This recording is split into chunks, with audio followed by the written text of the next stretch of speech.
Jeannie entered and sat on her dad's bed, watching Tim's expressions change from drowsy to worried, then to angry. He let out a string of curses for about 20 seconds before sitting down and taking 5 deep breaths. Jeannie rushed over and sat beside him, but he shook his head and continued with the call. "I'm sorry for losing my cool, Jim. What do you have?" He listened for a few minutes without saying anything, his face turning red. Then he shouted, "Don't give me that nonsense! I trusted you. I trusted the Texas Rangers. You messed up a simple task. What's next is on you, all of you. I will find out where they are, and I'm coming for them. You had your chance and dropped the ball. Now stay in Austin and wait for the news to tell you what happened. And don't tell your superiors anything. They are involved, as are some of our dishonest politicians. You know it, and we have it recorded, so don't say anything to anyone else, for goodness sake." He hung up angrily and walked to the coffee maker. He poured himself a cup and stared out the window for a moment, then picked up the phone again to call Nate. "We have a meeting in 1 hour. Tell Jesse and Jose to bring the 3 prisoners. I want just you 3, Daniel, Chi, and Chivo. This is serious." Turning to Jeannie and Joe, he said, "Karen and my boys were taken last night during a shift change. It seems to be an inside job, but the wrenches are clueless. This means I'll head north sometime today after the meeting and questioning. Things could get really tough, so it might be smart for you to go back to San Antonio. They could come after Jeannie and Joe, so pack what you need and hire security if you must." Jeannie, who had been in shock, finally reacted. She hugged Tim tightly and said, "Oh no, not your sons! How could this happen?" "They don't have a good explanation. A ranger was in charge and 2 local deputies were supposed to be guarding them. All they know is that when the shift changed at 2 in the morning, the sheriff's office got no response. They sent a car, and her parents were tied up in the safe house. Karen, Patrick, Mark, and the deputies were missing. The ranger isn't answering either. You want my guess? The ranger, the deputies, and maybe more were involved, and my family is being kept as a bargaining chip against exposing the crooked people in Austin who have been allowing this all along, as well as being involved in getting paid. They think they can escape the law, and maybe they can, but they're not safe from consequences." With that, Tim called his friend Will in New Braunfels. He gave a quick summary and mentioned he would need support. Will said he would inform Los Ratones in the area, and they would be ready to help. Jeannie was nervously wringing her hands while Joe packed his things and told Jeannie to do the same. She hugged Tim tightly and then hurried to the bedroom. Tim called Deputy Jackson. It took a little while for him to get to a private phone to call back.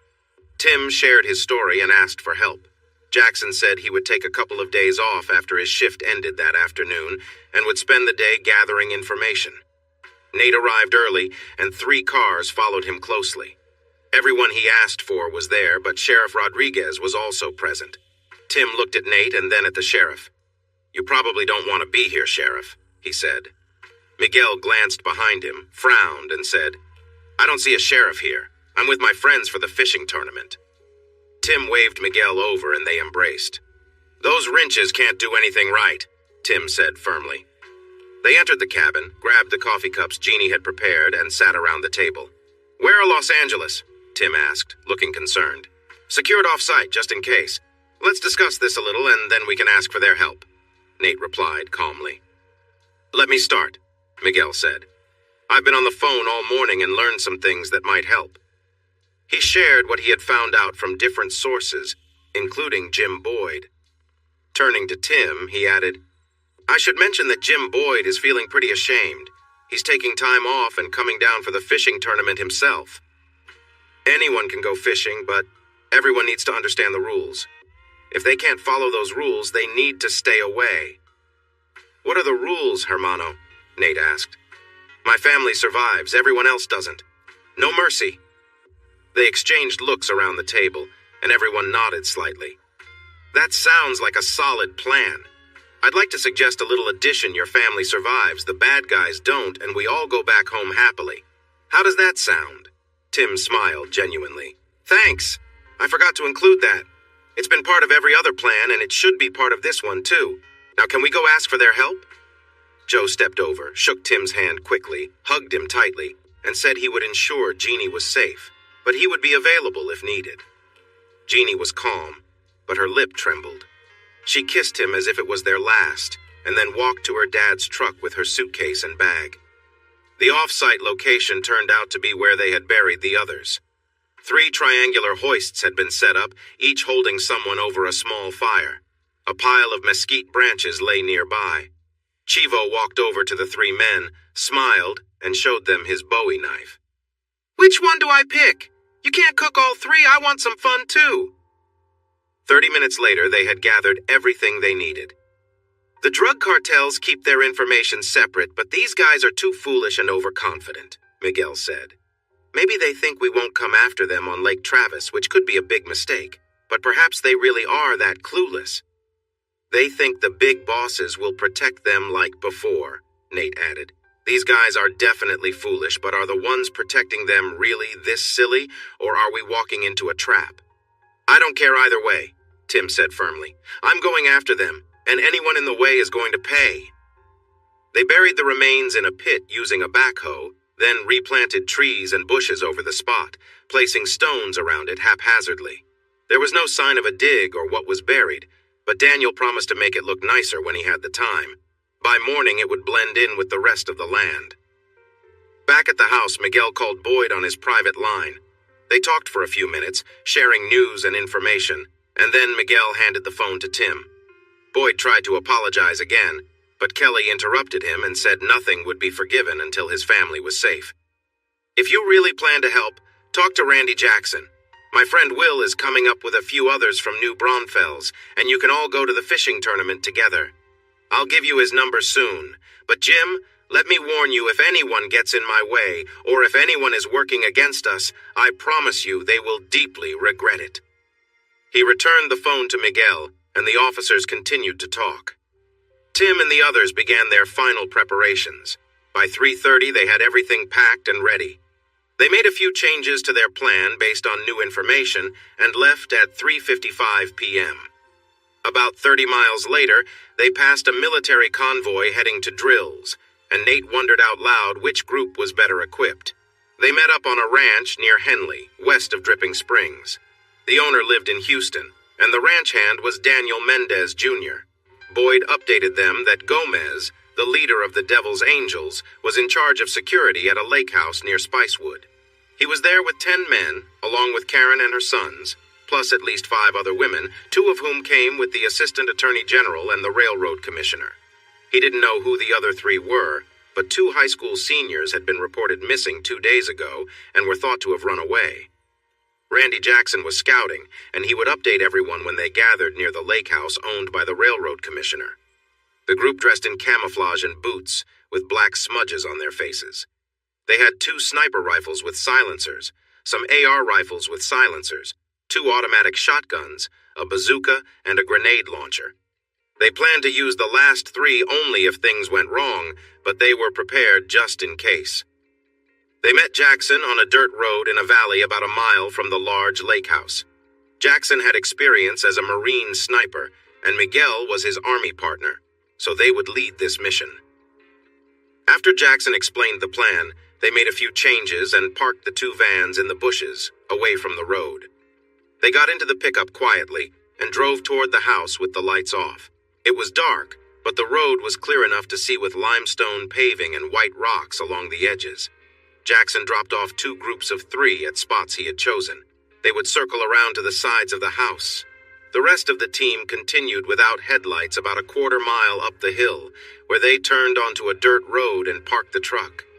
Miguel went to the right with 1 sniper rifle, while Randy Jackson went to the left with the other. They aimed to cover a wide area together.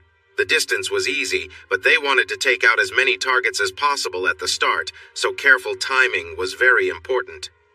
Tim, Nate, and the 2 Mendez brothers quietly climbed the hill, spread out, and used binoculars to find the people inside the house.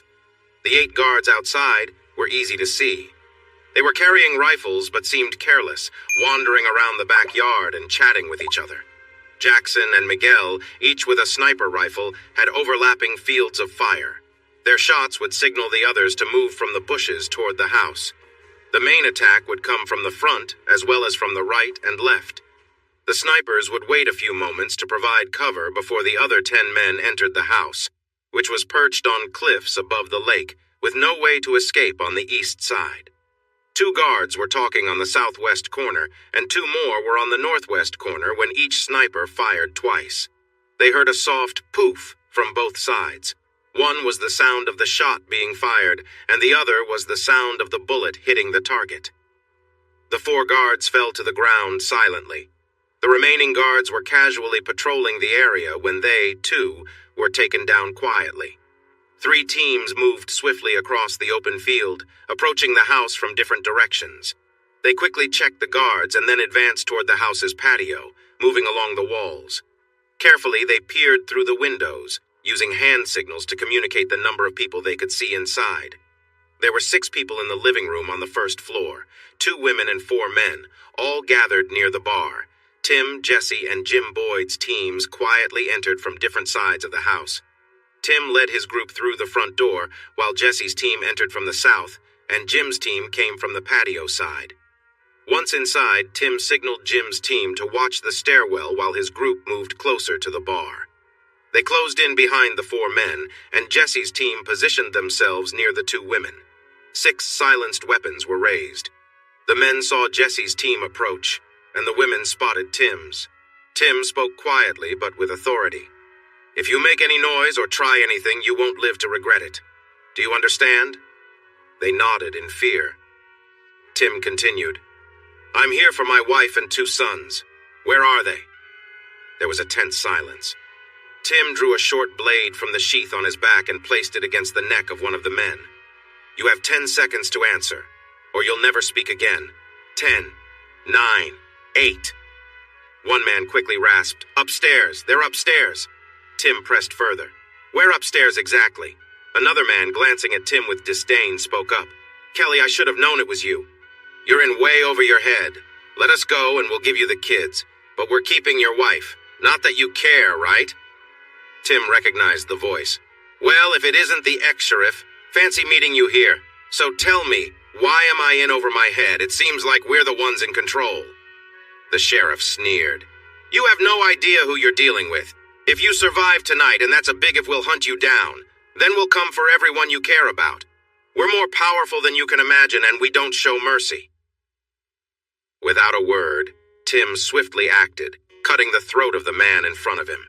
In a single motion, he struck the ex-sheriff, knocking him to the ground with a heavy blow that shattered his jaw. The sheriff collapsed, blood spilling from his mouth, fear filling his eyes. Tim stood over him and delivered the final strike, ending it. "Not tonight, Sheriff," Tim muttered. Turning back to the others, he leveled his gaze at one of the women. His voice calm but serious, he said, "Tell me what I need to know, or you'll join them." Tim continued his countdown. 9, 8. When one of the women dropped to her knees, her voice shaking. "Please don't hurt me. The boys are locked in a small bedroom upstairs, all the way down the hall to the left. The blonde woman and 2 girls are in the big bedroom across the hall, the one with the glass wall overlooking the lake." Tim shifted his attention to the second woman. "How many men?" he asked. She quickly answered, "I think there are 6, but it could be more, maybe 9. I saw the Gomez brothers and General Spieth go upstairs with some men I didn't recognize, but I've been downstairs most of the night." She pointed at the man beside Tim. "Commissioner Landon knows more." Tim turned to the commissioner, touching the tip of his sword to the man's nose. "Commissioner?" Landon, attempting to maintain some control, responded, "We need to negotiate something here." But Tim quickly cut him off, pressing the sword into his nose, leaving it bleeding. "No negotiations. Tell me, or else." The commissioner grabbed his nose, about to shout, but Daniel, one of Tim's men, quickly knocked him out with the butt of his rifle. The commissioner collapsed, leaving Tim to face the last man, who remained calm. "Your turn," Tim said, watching him closely. The man, unfazed, replied, "There are 2 guards with AKs and 8 others upstairs. Among them are the Assistant Attorney General, a Texas Ranger, a Deputy Sheriff, and a cartel leader. You might want to reconsider if you plan on getting your family out alive." Tim, unimpressed, mockingly replied, "Oh no, not the Devil's Angels cartel." He narrowed his eyes. "Are the Gomez brothers up there too?" The man nodded. "Yes, both Manuel and his brother. The women upstairs have stopped making noise, so who knows if they're still alive. But you should be more concerned about Spieth. He's worse than the rest. And who are you? Tim asked, his tone serious. The man stared straight ahead. Someone you don't want to mess with? Tim nodded toward Daniel, who fired without hesitation, ending the conversation. I guess I won't, Tim said as the man fell. Tim turned back to the women, his voice stern but calm. Now, you've seen what happens. Commissioner Landon might live a little longer because he still has some explaining to do about this whole operation, but you two will stay quiet. We'll deal with the situation upstairs. If we hear anything from you, it won't end well. Just then, Miguel and Randy entered, alert and ready, each holding an automatic shotgun.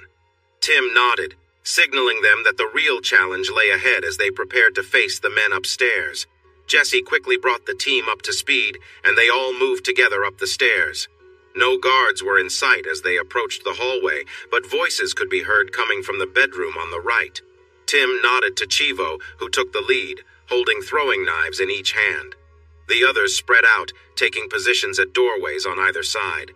As Chivo approached the two men near the open door, he called out, "Vatos! ¿Qué pasó?" Startled, the guards stepped back, pulling the door partially closed and raising their weapons. "Who are you?" one of them demanded. Without hesitation, Chivo threw both knives, each striking a guard in the throat. The men dropped to the carpet, their rifles falling silently on the thick floor. Tim and his crew quickly moved to the doorway, listening for any signs of alarm inside the room, but the voices continued without change. They dragged the guards out of the way and took their positions by the door. Tim motioned with his hand, signaling Nate and Daniel Jr. to follow him as they headed down the hall to check on his sons. Entering the room, they found the boys asleep together on a large bed. Tim sighed in relief and quietly backed out, instructing Nate and Daniel to watch over them. "We've got them," Nate assured him, locking the door behind them. Back at the master bedroom, Miguel and Randy stood ready at the door, shotguns in hand, waiting for Tim's signal. He carefully opened the door just enough to peek inside. The scene was horrific. Katie lay on a large bed in the center, motionless and pale, while two young women on either side of her were sobbing. The women were being held by men with knives pressed against their faces. Katie was being hurt by a small man, her head pulled back unnaturally, and she seemed eerily still. Across the room, the Gomez brothers stood by the window, talking casually in Spanish as they watched the terrible scene. Two other men stood by the wall, one of them holding a video camera, recording the events on the bed. Tim whispered the number of men in their positions to his team, and then counted down from 3. They burst into the room, moving quickly. Tim went straight for the man holding a knife, striking him down instantly. The second man tried to back away but was stopped by a swift cut that left him immobilized and in pain. The Gomez brothers, seeing what had happened, raised their hands in surrender. One of the men by the wall attempted to reach for a gun, but Randy's shotgun took him down before he could react. Chewy confiscated the video camera and ordered the last man to face the wall with his hands up. Tim turned his focus to the man hurting Katie, realizing in horror that she was being strangled by something the man held. The attacker froze as he locked eyes with Tim, and the room fell silent as the rest of the team secured the area. Tim lifted his sword and moved forward. The man quickly let go of the wire and backed away, fear showing in his eyes as he pressed against the headboard. Two other men, who had been hurting the young women, also scrambled back. The closest one tried to reach for a gun hanging on a belt by the bedpost. Ranger Boyd moved toward him, his rifle aimed at the man, and said, "Yeah, go ahead. I'll make sure you regret it." The man dropped to the bed, raising his hands in surrender while Boyd took the pistol from him, keeping his rifle close. Katie lay forward on the pillow. Tim could see she was gone, but he checked her pulse just to be sure. He gently kissed her cheek and covered her with a sheet. He spoke calmly to the two young girls nearby. "Wrap yourselves in the blanket and sit over there in the corner. We'll help you soon, but first, we need to deal with these men. Do you understand?" The girls nodded quickly, grabbed the blankets, and hurried to the corner behind Randy Jackson. Tim's anger, which he had controlled all night, started to rise. The thin man in front of him felt fear and started to talk tough. "Do you know who I am? I'm the Assistant Attorney General of Texas. You're in big trouble." 11 of Tim's crew laughed loudly and Tim grinned darkly. Do you know who I am? No? Let me tell you. I am justice itself. I am here to make things right. I'm the one you should be afraid of. The assistant attorney's face changed to one of terror as he tried to hide. In a swift move, Tim nicked the man next to him, just enough to draw a drop of blood, causing him to cry. On the other side, Boyd pulled his man off the bed by his hair. As soon as the man hit the floor, Boyd kicked him in the stomach. The man bent over and Boyd pushed his head down. Boyd then kicked him again, lifting him off the ground. The man cried out and struggled. Boyd stepped on his head, pressing it into the ground. He turned to the crew. This is the man who let Tim's wife and kids down. His name is Terry Jones. And that man on the bed is Deputy Don Long, who was supposed to protect them. He pointed with his rifle. Which of you knows where the other deputy is? Silence fell as neither man spoke. Tim nodded at Chivo, who walked over and flicked his wrist, showing he meant business. The scream caught in Jones's throat as Boyd's boot pressed hard against his cheek. Chivo moved around the bed toward Deputy Long, who quickly raised his hand in a desperate attempt to stop him. Wait, it wasn't me. Long shot him because he wouldn't go along with the plan. We dumped his body in a creek near Taylor. He was my friend, but Long did it, not me. Tim cut in sharply. But you stood by and let it happen, didn't you? You're Long's partner in this whole kidnapping, aren't you? And now you're the one hurting this young woman. Gentlemen, let's take a vote. In unison, the team cast their verdict. Guilty. Tim nodded to Will and Guillermo, 2 members from New Braunfels. Find out what else he knows, Tim ordered, then carry out his sentence. Chivo grinned, ready for the task, knowing his role in the battle ahead.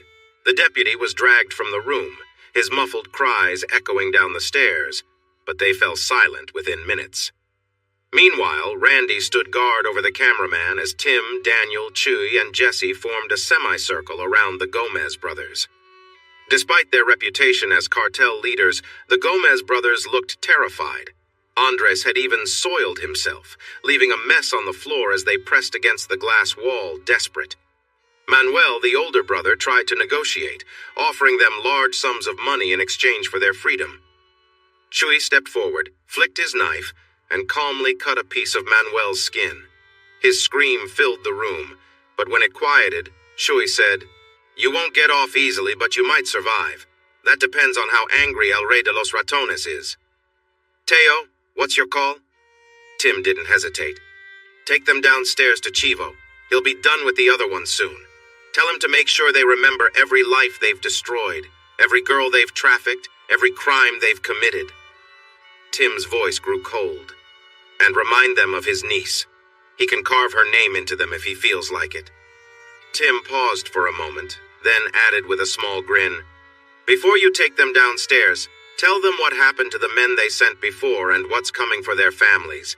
Let them know their empire is done, and their relatives won't survive the week.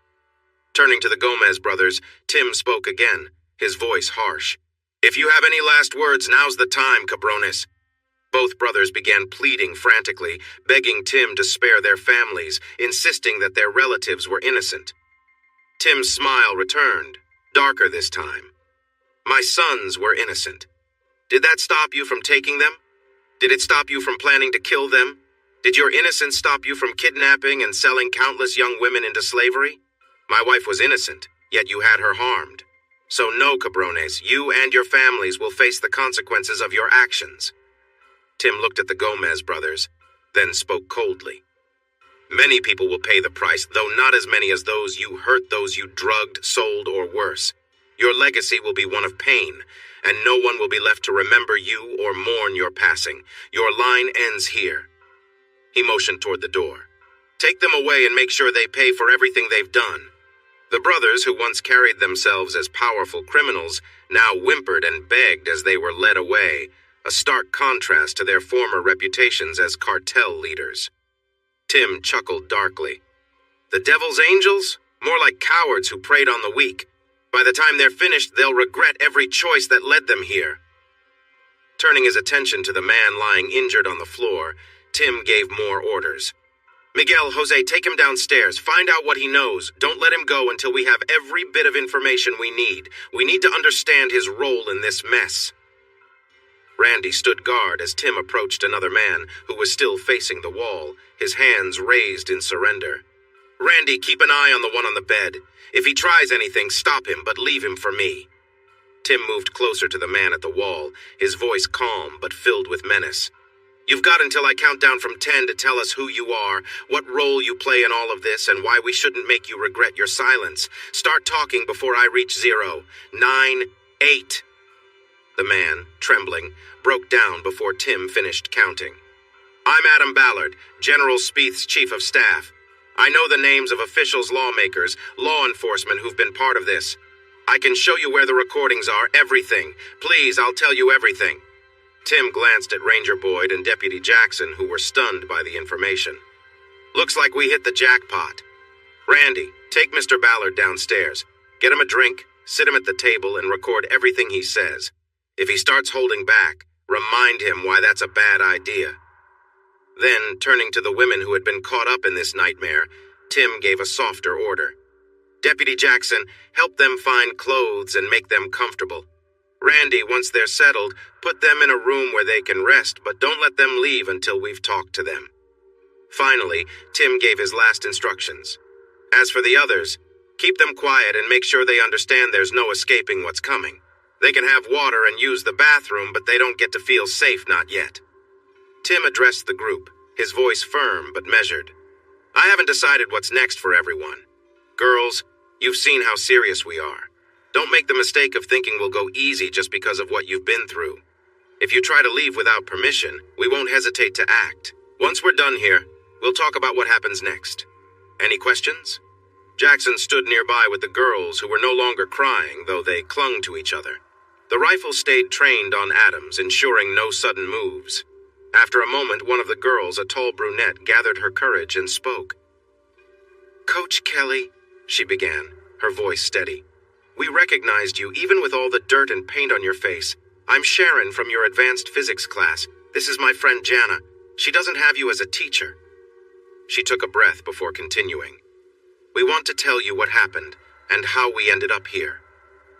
Sharon explained how they had left the Dairy Queen and were on their way home when a car forced them off the road. "It was Coaches Rogers and Slaughter," she said, her voice trembling. "We screamed, but they tied us up and threw us in the trunk of their car." She recounted how they were taken to an old house on a dirt road.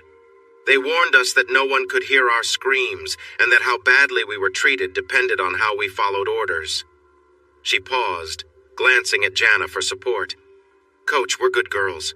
We never thought something like this could happen to us." Sharon's voice wavered as she described the terrible things that followed. "We were taken by those men. It was awful. Then they brought us here, and it happened all over again. But when we saw Mrs. Kelly fighting back as hard as she could, it gave us strength, and we tried to fight too." Sharon's voice broke when she spoke about Tim's wife. "The men threatened to hurt your sons if she didn't cooperate. She stopped fighting then. She told her boys she loved them and to be good for you when you came to get them." Tears filled her eyes as she recalled the scene. "Your sons were crying, begging them not to hurt their mom." Sharon struggled to continue. "They made her lie still while they hurt her. She couldn't fight anymore. We heard her gasping, and then it was quiet." Sharon and Jana were both in tears by now. "We're so sorry, Coach. We tried to fight, but—" Tim cut her off gently. "No, don't blame yourselves. None of this is your fault. These men are responsible for everything, and they will pay for it tonight." He paused, glancing at Randy. "Go with Randy now. I need a moment with the skinny man." His voice was quiet but firm as he turned away, ready to face the man who had caused so much pain. "I will talk to you later. Randy, please use the VCR downstairs to make at least 2 copies of the tape and look for anything else important that we don't want destroyed or getting into the wrong hands." Tim, Randy, and Jim knew the girls would never be the same, and they felt sorry for what had happened to them. However, keeping the girls safe was a risk. Still, they were innocent and needed protection. The challenge was how to keep them safe without getting into trouble. "Where do you want to question your traitor?" Tim asked Ranger Boyd. "I'd rather do it somewhere with tools. I'm not good with knives and swords, but I can use tools like hammers and pliers. I saw some in the garage, so I'll find some help and take him out there." "You understand that after what we just saw and heard, I plan to take my time, Jim said with a sneer. This guy isn't going to enjoy what he did. Send Will, Guillermo, and someone else if you can spare them, just not Chivo. He has enough on his plate. Assistant Attorney General Spieth continued to whimper on the bed, only a few feet from Karen's body. Tim moved closer and put the sword against his back, making a long but shallow cut. Blood came out, and Spieth yelped in pain and fear. He lost control right there. Tim laughed at his fear. Will, Guillermo, and Jesse soon entered the room. Help him relax a bit, but don't hurt him too badly. I'm taking Karen into another room. He wrapped a sheet around her and lifted her up, carrying her out of the room as he had done on their wedding night. His emotions were strong, but he pushed them down and told Karen, I'm so sorry, my love. I hope you are with God in heaven. I need to deal with those who hurt you before I can really grieve. You died a hero, protecting our boys the best you could. If only I had known to come sooner to save you. He gently closed her eyes. I will always love you, Karen. I'm so sorry you suffered, but know that those who caused you pain are gone now. They all faced their own suffering. Know that Spieth and those who betrayed you will also pay for their actions, and Spieth will meet the end last of all, welcoming his own fate. You will never see them again, because none of them will be in heaven with you. Tim knelt beside her, his heart heavy with grief. I hope one day I can find enough redemption to be with you again, he whispered. That depends on the Lord's forgiveness for what I've done and what I'm about to do. Maybe you can speak on my behalf. His voice broke as he added, I've loved you since the moment we met. Rest now, my angel. He gently swept her hair back, framing her face. Despite everything, she looked peaceful. Tim kissed her forehead and covered her face, his sorrow turning into a deep, burning anger as he stood. Justice needed to be served. He walked back to the master bedroom, his mind focused on confronting the man responsible. Inside, Spieth was face down, pinned under Will, who was holding his head down in a pillow. Wayne and Jesse were restraining him by his feet, which were nailed to the floor. Spieth's muffled cries filled the room as he begged for mercy, but no one was listening. Wayne stepped aside when Tim entered. His hands are tied as you instructed. What now? Lift him up and put the large pillow under him, Tim ordered, his voice calm but filled with purpose. Once Spieth was restrained, Tim took a wooden tool and slowly forced it against him, causing Spieth to scream in pain. His attempts to escape were futile. Tim's anger burned brighter as he asked, How many women and girls have you hurt like this? Spieth cried out again, but Tim ignored his pleas. He continued with the punishment, drawing a parallel between what Spieth had done to others and what was happening now. Eventually, Spieth passed out from the pain, but Wayne revived him with cold water. Tim then placed a clear plastic bag over Spieth's head, sealing it tightly. They watched as Spieth struggled for air, nearing the point of suffocation. Tim cut a small hole in the bag at the last moment, allowing him to gasp for breath, only to repeat the process moments later. Tim leaned down, his voice low but firm. Do you want to live or at least die quickly? We can keep this up all night. Are you ready to talk? Spieth, desperate and terrified, nodded frantically. Your chief of staff has already told us about the tapes and files, Tim said. But maybe you can still tell us something useful if you want any chance of easing your suffering. Spieth's desperation showed in his voice as he blurted, Yes! I have a box of photos evidence of rich and powerful people, including politicians involved with underage girls and boys, local, state, and even national figures. I can get them for you, just don't kill me. Tim, calm but firm, replied, Then show some good faith. Give us the exact location and explain how you plan to retrieve them. Spieth shook his head, panic rising. No! If I tell you, I know you'll kill me. But I'll take you there. Tim's tone remained steady. In less than 30 minutes, you'll have given us maps and keys. For all your bravado, you're just a coward. If you don't cooperate, the pain you're about to feel will make everything up to now seem mild. Give us what we need and it'll stop. It didn't take 30 minutes. The mere sound of the drill was enough to break him. Before long, they had the exact location of the evidence and everything they needed. His life ended in disgrace. And though Tim had the answers, he still felt unsatisfied. There were more people responsible, more wrongs to right, and the drive for justice remained strong within him. Downstairs, Tim found a disturbing scene. One of the women involved in the operation was dead, and the other was barely alive as Chivo worked to help her. They were more involved than we thought, Miguel explained. Turns out they were recruiters for Spieth and Landon. They befriended and lured young girls, drugged them, and handed them over before they were sold to Gomez and sent around the world. After seeing Chivo at work, they gave us everything more information than we could ever use in court, Miguel continued. We've uncovered names of some of the missing kids, but it's just the tip of the iceberg. We've probably solved most of the missing persons cases involving young people in Texas over the past several years. We also know where the tapes and files are, and Adam's list of those involved will shake up politics in this state for years. But with so many people in power tied to this, we'll need to be careful about how we proceed. Miguel paused, then asked, Did Spieth give you anything more? Tim nodded, but his expression was dark. Yes, but I'm not ready to share it just yet. Jesse has the tape, and you can review it when you need to. Just know this goes deeper than any of us realized, and it's been going on for a long time. Spieth kept his power because he had leverage on everyone. Miguel nodded, understanding. What about the girls? Tim was directed to the guest bedroom where he sat with the two young girls for a while, speaking gently with them, trying to offer comfort. After about 15 minutes, he stepped out and quietly spoke with Daniel Sr. The plan was moving forward, and there was still much to do. Tim took his wife, Karen, down the hill to the lake dock. He carefully placed her on the seat of a boat. After saying a quiet goodbye, he pushed the boat into the water, turned it around, and let it drift toward a quiet beach across the lake, about a half-mile away. Once he said a final prayer for Karen, he walked back up the hill and met the others a short distance down the road. While the boys slept peacefully, Nate and Tim guided the girls over 2 hills into a deep ravine behind the second hill. The girls made a small camp with blankets against the stone cliff on one side and sat quietly, holding the sleeping boys close. Nate reminded them about the plan and how to talk to the police and firefighters who would come first. Tim gently kissed each of his sons and the girls. He asked them to review their plan, and they did it just as he wanted. Nate praised the girls for their bravery and hoped for a chance to meet them in happier times. The other men waited on the road in their cars. Nate and Tim got ready, and they drove away. About 30 minutes later, they arrived in the small town of Bee Cave, where Tim got out and used a payphone to make a call. As they turned their vehicles north, they saw a large fire in the distance and heard police sirens. They watched as the local fire department rushed to respond and parked their trucks just down the road.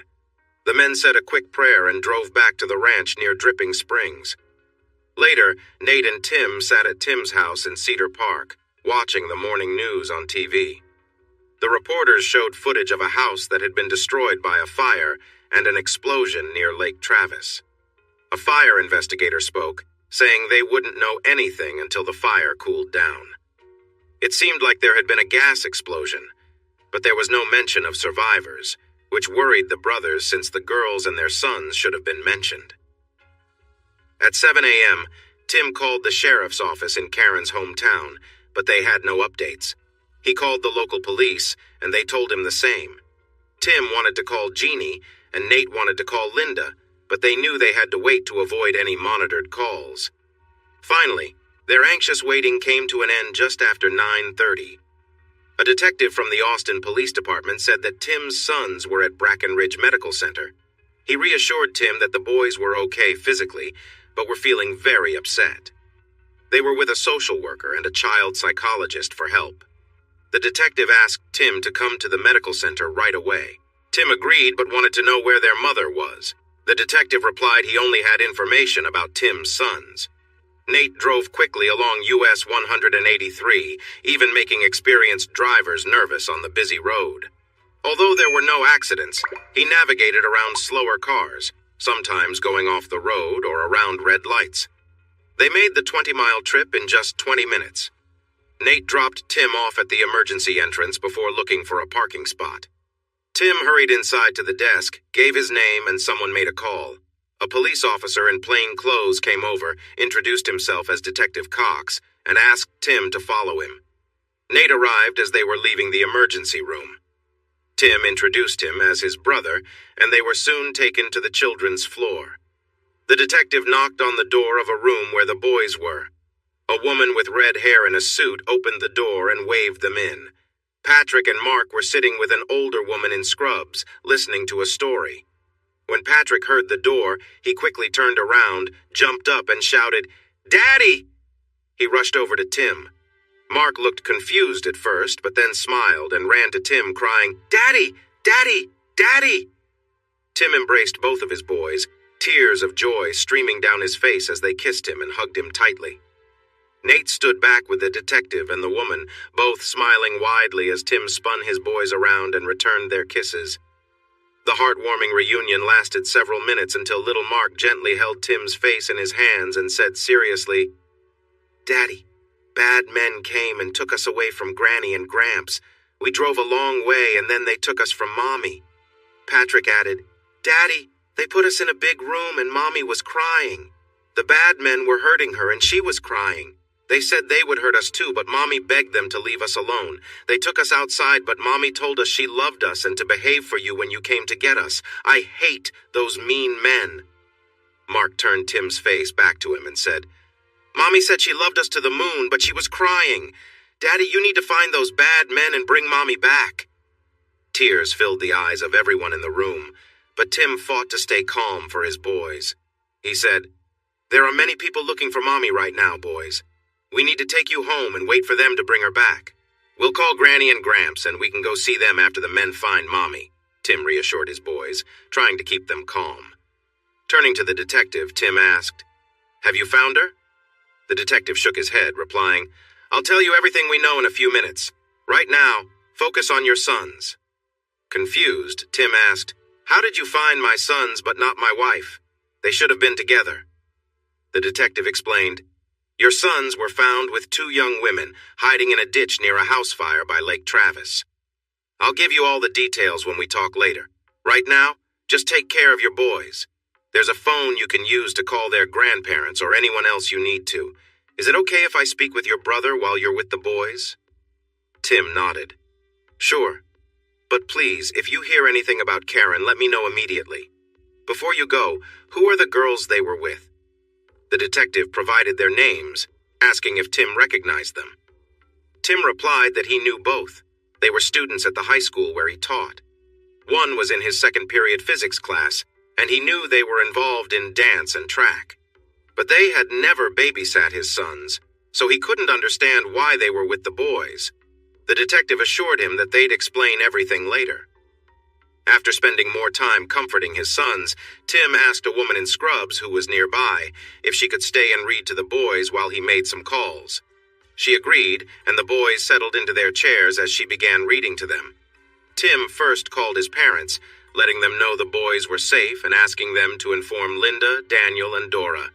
Then he called Karen's parents, sharing the relief that the boys were okay, but also the distressing news that Karen was still missing.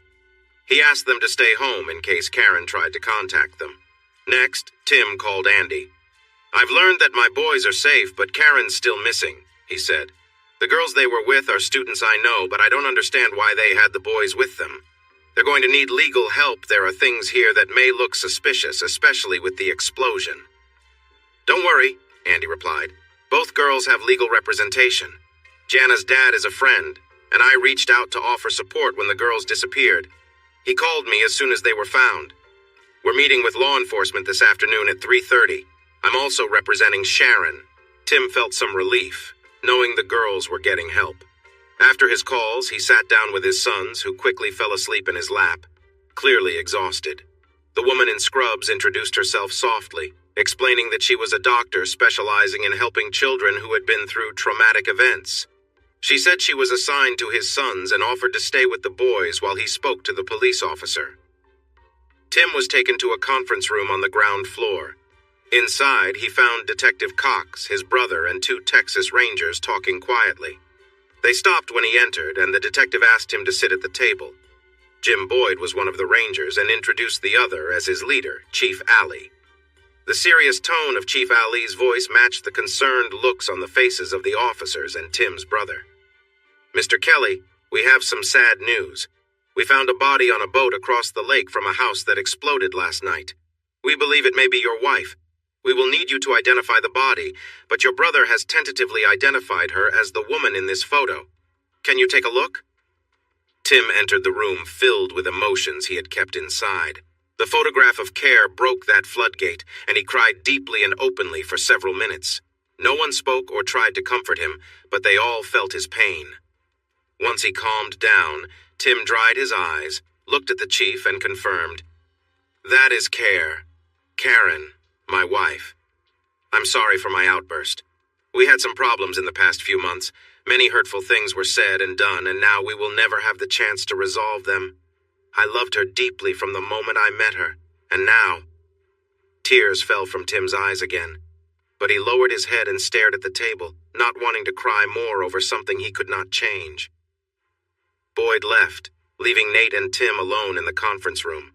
Nate placed his hand on Tim's arm and said, "I know those tears were real. Regardless of recent events, she was a remarkable woman, a great wife, and an amazing mother. We all make mistakes. Unfortunately, hers was a big one, and now you have two wonderful children to raise on your own. No one knows how things will turn out with Jeannie, but you know Linda and I are here for you, no matter what." "I know," Tim replied, "and that makes it easier. Those boys will need every bit of family they have left. As you said, she was a wonderful mother." Karen's parents arrived an hour later. The boys were asleep, and Tim was grateful for that when he had to tell them that Karen's body had been found.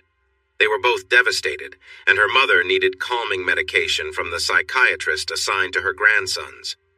While she was settling down, Tim went to the morgue to identify the remains, leaving Nate with the parents. He knew what to expect, but it broke his heart all over again. He wished he could confront those responsible for the pain they had caused.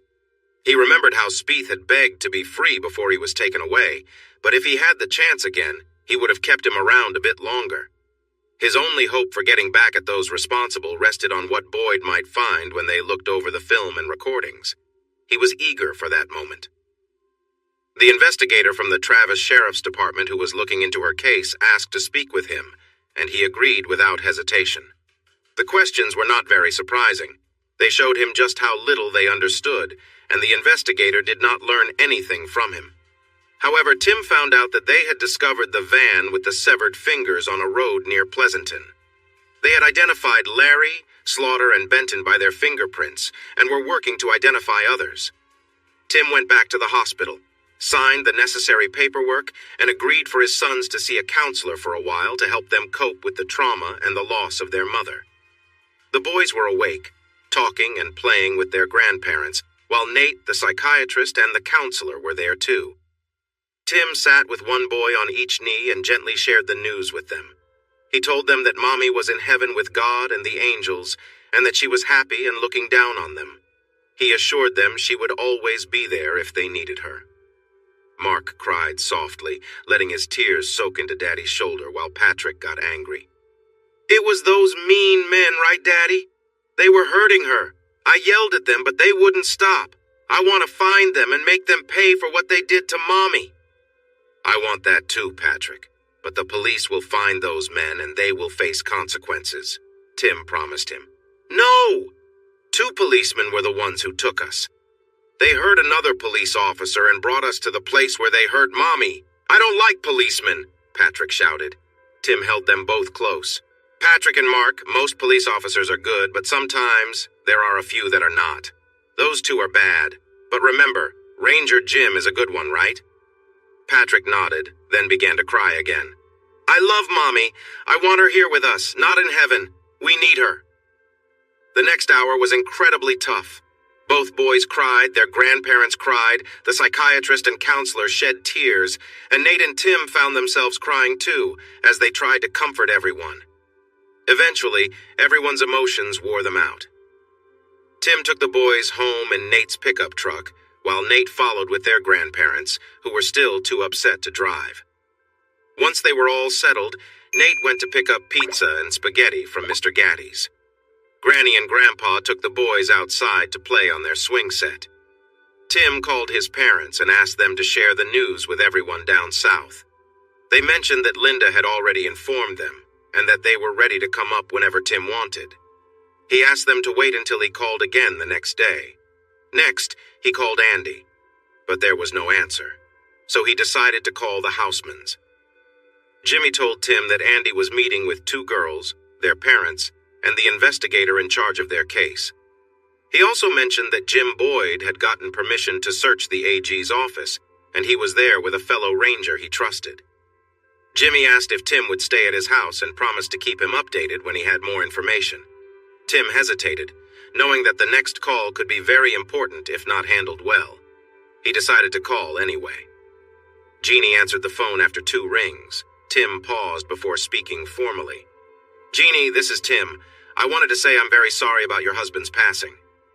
Jeannie took a moment before replying, "Thank you, Tim. I heard that Karen has also passed. I'm really sorry about that too. I know you and your sons must be heartbroken. Can I do anything to help?" As Tim listened to her voice, he wished he could be with her for support. He needed her kindness and comfort at that moment. But he couldn't do that. So he thanked her for her offer, invited her to reach out if she needed, and mentioned that he hoped to express his condolences in person soon. She asked about funeral plans, and he explained it was too early since they needed to conduct an autopsy first before releasing her body. Tim then asked about Larry. Jeannie told him his parents would hold a memorial in Chicago for family, but nothing was said in Texas yet since his body hadn't been found. They agreed to keep each other posted and ended the call. They said nothing to suggest anything was wrong, but the conversation felt incomplete. The smell of bacon and coffee filled the air, waking Nate and Karen's parents. The boys were already playing in the living room. While they weren't sad, they seemed less cheerful than usual. A breakfast of eggs, bacon, biscuits, milk, and coffee, along with friendly chat, helped start the day on a good note. After sending the boys outside to play, Granny asked Tim to call and see if there were any updates. He nodded and picked up the phone. His first call was to the coroner, who said the body would likely be released the next day. The second call was to the Sheriff's Department investigator, who had no new information. His third call came from Jim Boyd. He asked Tim when he could be interviewed, and Tim replied that it should be in a neutral place. Boyd suggested the Houseman house in an hour. After telling his in-laws he needed to meet with the Texas Rangers looking into their daughter's death, Tim and Nate headed to Northwest Austin. The meeting took place around the dining room table at the Houseman's house, with Boyd and Terry across from Tim and Nate. Jimmy, Patty, and Andy sat at the ends of the table listening closely. Boyd let Ranger Terry take the lead, and he began to ask the usual questions that law enforcement often asks during an investigation. Tim answered quickly and confidently, showing that he had nothing to hide. Terry felt reassured that Tim was being honest. Some questions were asked of Nate, but he pretended not to know anything beyond what Tim had shared. Ranger Terry left at 4:30, saying he needed to be at his daughter's cheerleading tryouts at 6. Once Terry was gone, Boyd checked the room for any hidden devices while the others talked, and then he rejoined them. "Nate is also your client, right?" Boyd asked the lawyers. Nate took out 3 $20 bills and handed one to each of them. They confirmed that he was indeed their client. "Great. Tim and Nate, let's keep this conversation focused," Boyd said. They both nodded, and Boyd went on. "Based on what we learned from Andy's clients, Ranger Terry and I carried out a search at the offices of a state official. What we discovered was very worrying, to say the least. I can't share the specifics, but we copied some important documents and gave the originals to a trusted friend at the FBI. We kept the copies in different locations because we're unsure how the agents will handle the evidence. We know that many influential people are involved, and they will do whatever it takes to prevent this from coming to light. There might be negotiations, some people may step down, and others might escape consequences, or they may face serious charges. Ranger Terry and I will be prepared at all times, so I suggest you do the same, Tim. Your name is linked to this situation, so be careful. Now, can I have a few minutes alone with the brothers? I promise it won't be an interrogation." The lawyers left the room, closing the door behind them. "Tim, did you ever watch the videos you got from Rogers's house?" Boyd asked. "Most of them, not all," Tim replied. "Why do you ask?" "We need to watch them now, if you still have them. This situation began long before Karen and involves many more people. It reaches the highest levels of the state and even into federal matters, with some well-known names from sports, entertainment, and business involved. If any of them are in those tapes, we need to find out," Boyd urged. "Can we trust the 3 lawyers, or should we find a different place?" Tim assured him that they had already gone through many of the videos and could be trusted. The earlier lightheartedness faded as they entered the den. Now serious. Jimmy took out the videos from his safe, and they looked at the titles for clues about the content.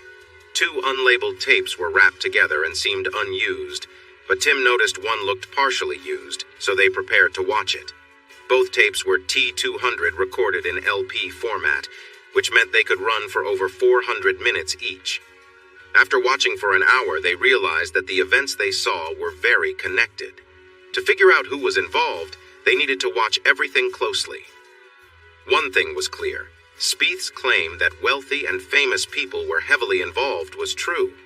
Tim and Boyd wanted to return to their families, so they asked the Housemans to make 3 copies of the recordings. They wanted to keep the originals safe and provide a copy to Tim and Jim. The Housemans agreed and said they would store the copies in their safe until everyone could watch them together later. Before you go, Sharon, Jana, and their parents want me to keep you updated. Patty, can we use your office? 30 minutes later, they were heading home, happy that the girls' meeting with the sheriff's investigators went as well as they had hoped. The house was lively when Nate and Tim arrived. The boys were busy entertaining Tim's parents, his sister Jan and her husband Gary, along with Nate's wife Linda. Karen's parents were cooking hamburgers, while Grandpa Paul managed the grill and Granny Beth prepared the sides. Tim and his family had received condolences before arriving, and there were many hugs, especially from his mother, with a few tears shed. Linda gave him a warm hug, told him she loved him and his boys, and reminded him to look out for each other. After dinner and cleaning up, everyone gathered in the living room to watch the boys play and talk. Their grandmothers helped them get ready for bed at 7:30, and their dad read them a story until they fell asleep.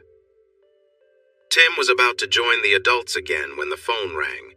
He answered it in the kitchen and was surprised to hear, "Hey, Primo, great to hear from you. It's been ages." Tim stepped back and signaled for Nate to come over. "Good evening, Cousin Martin. How are you?" Nate perked up when he heard the name, and Tim held the phone so Nate could listen. "I'm well, Time Tio, unlike many of your friends and foes. Texas can be a dangerous place, can't it?" "For some, yes. For others, not so much," Tim replied. "I'm very sorry to hear about your wonderful wife," Martin said sadly. "She was a lovely person and a great mother.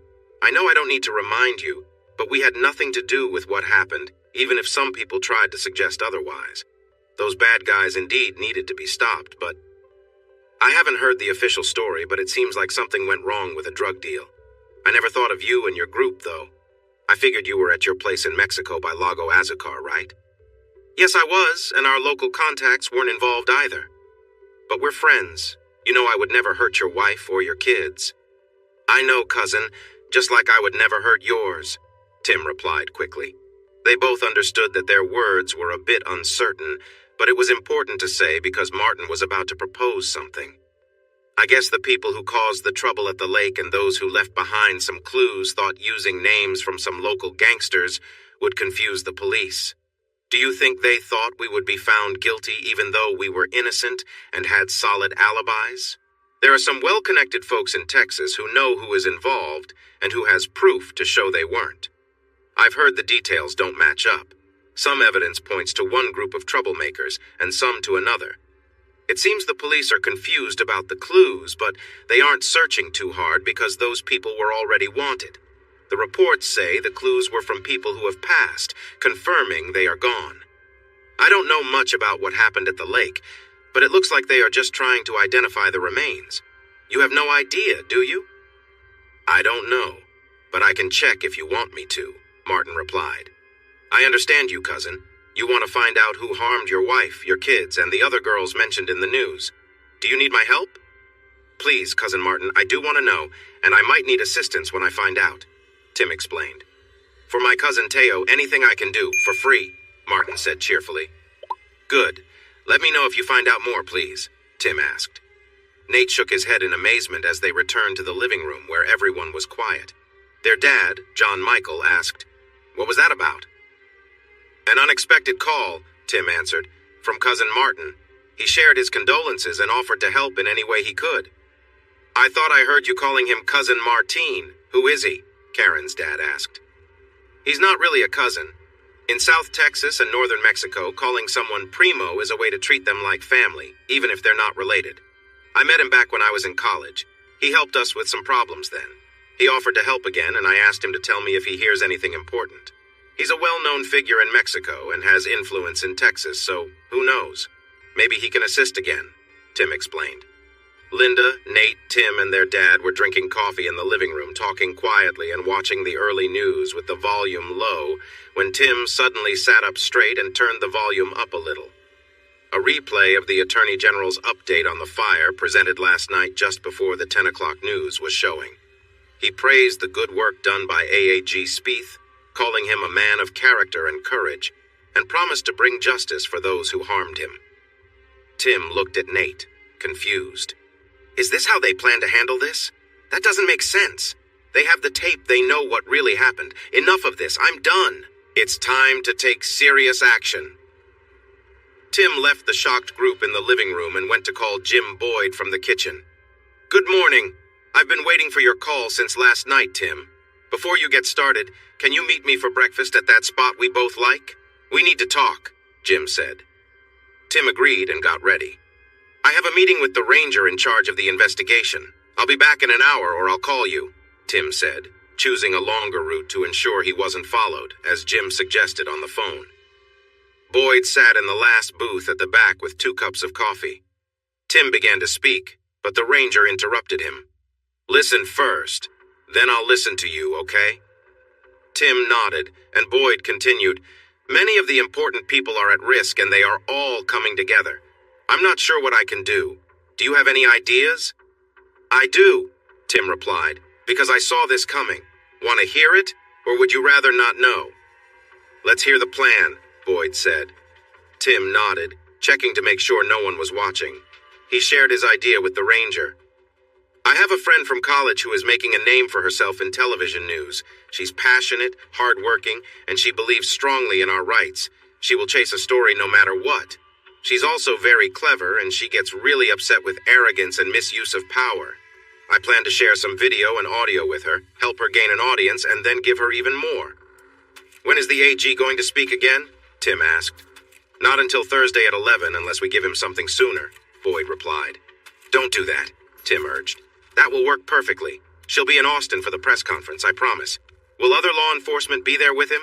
Will you be? Yes and no. I'm second in charge in case they need a scapegoat, but I'm being told what I can say and do. I'm not important enough to be on stage with them. Well, that's good. You've got about 75 hours to find a safe place, Tim warned. The AG confidently took the microphone and gave his update. He was joined by the DPS chief, the Law and Order Lieutenant Governor, and several strong supporters of strict law enforcement. He concluded his speech by once again praising AAG Spieth and opened the floor to questions from a few reporters. At first, AG West handled the easy questions from the reporters smoothly, but then Carol Ann fired off a series of tough questions. AG West became more nervous as Carol Ann, a smart and attractive woman, continued with her well-researched inquiries. The men behind him seemed to shrink back. He tried to bluster and claimed her questions were misleading, but other journalists showed they were also informed. He received no support. By the time his PR person pulled him off the stage, saying he had other appointments, it was clear he was in deep trouble. As he left the stage, the lieutenant governor confronted West and instructed him and the others to come to his office for a meeting. Unfortunately for the lieutenant governor, by the time he walked to his office, his wife was on the phone, angrily discussing a video she had seen. He could barely make sense of what she said, but he caught her last words. How could you? You have daughters that age. He hung up the phone, looked at the group of men, and ignoring his female secretary said, We are in big trouble. With that conversation, the focus of the meeting shifted from trying to discredit Carol Ann to saving what they could, their careers, their power, and their families. That same day, altered videos appeared on the Houston station where Carol Ann worked. The videos showed young girls and older men, and it became clear who was involved. AAG Spieth, AG West, Lieutenant Governor Daniels, and several legislative leaders. A few days later, business leaders, a senator, and 3 congressional representatives were publicly linked to the scandal. The whole country buzzed with news from Texas, yet many, including feminist and religious leaders, demanded accountability from those involved. As the days went by, some of the religious leaders stepped back from the situation when their own names were revealed in various reports. One prominent feminist leader left the country just before a major event. Moving vans filled with belongings were seen in the neighborhoods in West Austin known for housing the wealthy, and the best divorce lawyers became busy. The governor kept a low profile, stating he would let the system handle the issue before taking any action. By the end of the second week, he seemed a bit more relaxed. But then he found Tim sitting at his dining table with his wife, who looked very upset. Although the governor's video was never aired, news of his resignation to return to his law practice came out 2 days later. One of his last official actions was to appoint Jim Boyd as the director of the Department of Public Safety. This was following the passing of the previous director, who sadly died by his own hand shortly after a video was released. Karen was laid to rest in her hometown, next to her beloved grandmother. Tim delivered a moving speech, honoring her as a teacher, a wife, and a mother who made a great sacrifice for her sons. He understood that most people there were aware of how she had died from news reports, and that many knew about her actions over the previous months. However, he chose not to mention these details, instead sharing many examples of her kindness. As he prepared to finish and return to his seat, he paused, thought about what to say next, and looked at the audience. Before I conclude, I would like to share a story. Take from it what you will. I will call this story Too Magnificent. There was a rancher in South Texas who took great care of the animals and wildlife on his ranch. He ensured the wildlife was well fed, even during the hot, dry summer months, providing grain for the quail and extra food for the deer all year round when it was needed. The animals thrived, and within 5 years, he had the healthiest deer herd in brush country. One young buck particularly caught his attention, and he watched over him as he grew. At age 5, the buck had a stunning rack with 14 points and measured over 36 inches wide. He led the herd, mating with does and passing on his impressive traits to the fawns. When the buck reached age 6, he had 16 points, and the rancher believed he would break records for typical bucks, with 8 points on each side. Word spread as locals praised the buck to wealthy hunters who approached the rancher one after another, eager to pay any amount to hunt the trophy. He politely turned them down, knowing that the young buck would continue to mate and pass on his great genes for many years. The wealthy hunters did not give up, which frustrated them since they were used to getting what they wanted. There were also other threats, such as road hunters who roamed the roads near his ranch. The buck learned to stay away from the road after witnessing other young bucks get harmed, and the number of road hunters diminished when their night shots were met with responses. This led law enforcement to question their activity on the road at such late hours, and the road hunting eventually stopped. In the end, the buck's exceptional qualities became too much for a powerful man, who paid individuals to breach the ranch's fence and take the trophy while the rancher was away on vacation with his wife. The magnificent head was removed, and the trophy was added to his collection. The rancher kept searching for the outlaws who had harmed his land and convinced them to reveal who had paid them to harm his prized possession. The wealthy man was arrested, and the head of the animal was returned to the rancher. He cried over the loss of what could have been a bright future for this creature and its offspring. However, the wealthy man's attorneys got the charges dropped, and he went back to his old ways. In the end, however, fate caught up with him. He was accidentally shot while hunting near the ranch where he had taken the animal. This story teaches us many lessons. One important lesson is that there can be too much beauty in a world where rich hunters have so much influence. We need to be more like the rancher. We need to stay aware and not bow down to the rich and powerful, many of whom became wealthy through unfair or dishonest methods. We should not look up to those who have gained wealth and power through questionable actions. Instead, we should be cautious and challenge their endless greed. There are indeed good men and women who are wealthy but use their resources to help others, not to harm them. They are not trophy hunters.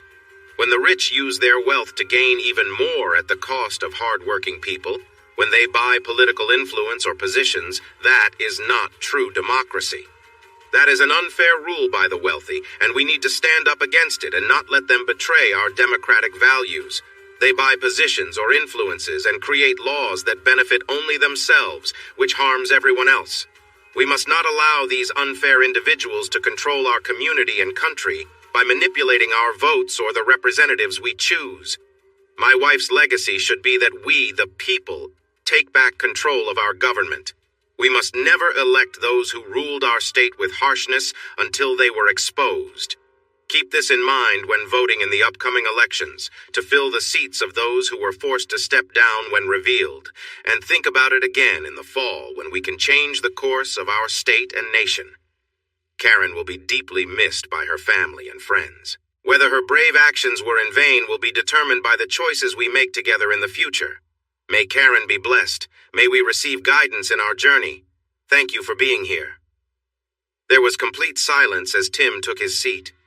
Jeannie looked out the passenger window of her dad's SUV, watching the landscape pass by as they headed east to I-35 and then north to San Antonio. She seemed relaxed, but her face was serious, her body still, and her eyes focused. "A penny for your thoughts," her dad said. "I doubt they are different from yours, Daddy," she replied. Concern for Tim's boys and wife, worry for Tim and those who are with him, and anger at those who caused this. "Does that sound right?" she said without looking away. "Pretty much. We just need to add a lot of prayer and we are close to the truth. You know he has to do this, right, honey?" "I know, Dad. After hearing what happened and then his children and Karen being taken away, he believes he can't trust anyone else. I understand that, but it doesn't make it easier, does it?" The car grew quiet as the lights of San Antonio brightened and the ranch faded away. Jeannie leaned back in her seat, resting her feet on the dashboard. The memory of what happened during the intense moments of danger came back to her. How could she have so easily ended the life of someone she once loved? At that time, it felt like the right choice. It was either her or him. Now, doubts and other thoughts filled her mind. "You really didn't have a choice, baby. He was coming for you with bad intentions. Yes, he was your husband, but he lost that title when he started hurting you and lying to you. If you hadn't acted, he would have harmed Tim, maybe even me, and taken you away. Don't let doubts weigh you down. You had to act." She understood that, but hearing her father say it helped. She turned her thoughts back to Tim and his difficult journey. The possibilities were so daunting she found it hard to fully think about them, but she forced herself to focus. He could succeed, rescue his wife and children, and bring them to safety. If he did, would he go back to Karen? That thought pained her, as she realized she loved him. He might save his family but get caught by those in power who wouldn't allow the truth to get out. He could find his family in a bad situation, take action against those to blame, and end up facing serious consequences, dismissed by the corrupt leaders in charge. He could even lose his life trying. The only happy ending she could imagine was that he safely brings his family back, divorces Karen, marries her, and they find happiness together. It made her smile for a moment, but the chances felt slim. Once home, Joe parked in the garage, closed the doors, stepped out with a weapon in hand, and motioned for her to follow him. Emilia and Kathy were waiting just inside. They embraced and exchanged warm greetings. Joe turned to his younger daughter, held her arms gently but firmly, and asked, "Did you notice the checkpoints as we got closer to the neighborhood, Jeannie? Did you see that quick movement in the trees as we got closer to the house?" She looked puzzled and shook her head. "Those are my people. But what if they aren't? I really dislike that we are in this situation, but you need to stay alert. Your safety and ours might depend on it. We don't know who they are or what they know, but they do know you are Larry's wife and there's a threat against you. What happened in Texas doesn't change that. You are still in serious danger, and so are your family and anyone with you. The threat didn't disappear because some of them are gone. If anything, the danger has increased. Your mom and sister could be at risk too, as we assume those in charge still want you for their own reasons. I'm sorry to put more stress on you, but you can't afford to get lost in regret and fear right now. We need the strong Jeannie from the ranch, not our fragile princess." Jeannie hugged her dad tightly and cried. Her mother and sister joined in and held her close, comforting her while her dad stroked her hair and told her to let it all out. She would need to be strong today and in the days ahead. She was surprised by how many tears she had, but after a few minutes of crying, she felt an unusual sense of relief and calm. Her mom and Kathy had stopped crying and were just holding her tight. Finally, she released her dad, stood up straight, and said, "Thank you, my dear family, I really needed that. I guess I had to let it out to face everything that has happened recently and the uncertainty of what's to come. Mom, Kathy, let's gather around the kitchen table so we can talk more." It took more than an hour for Jeannie and Joe to share the full story and explain their current situation. There were moments when Kathy gasped, and times when her mother closed her eyes, struggling to take in the weight of their experiences. Hearing about Joe's past in Vietnam was one thing. Having her daughter involved in such dangerous events was something different entirely. All four of them had tears in their eyes at times, but they accepted that some things must be faced head-on. While the talk was still fresh, Joe showed Jeannie where he kept some items in the house for protection and suggested she keep a small one with her. He gave similar items to his wife and older daughter along with the same advice, and then they worked out a plan to defend themselves if there was ever a threat. Joe reminded all three of his daughters that their safety should always come first. "Can you believe it?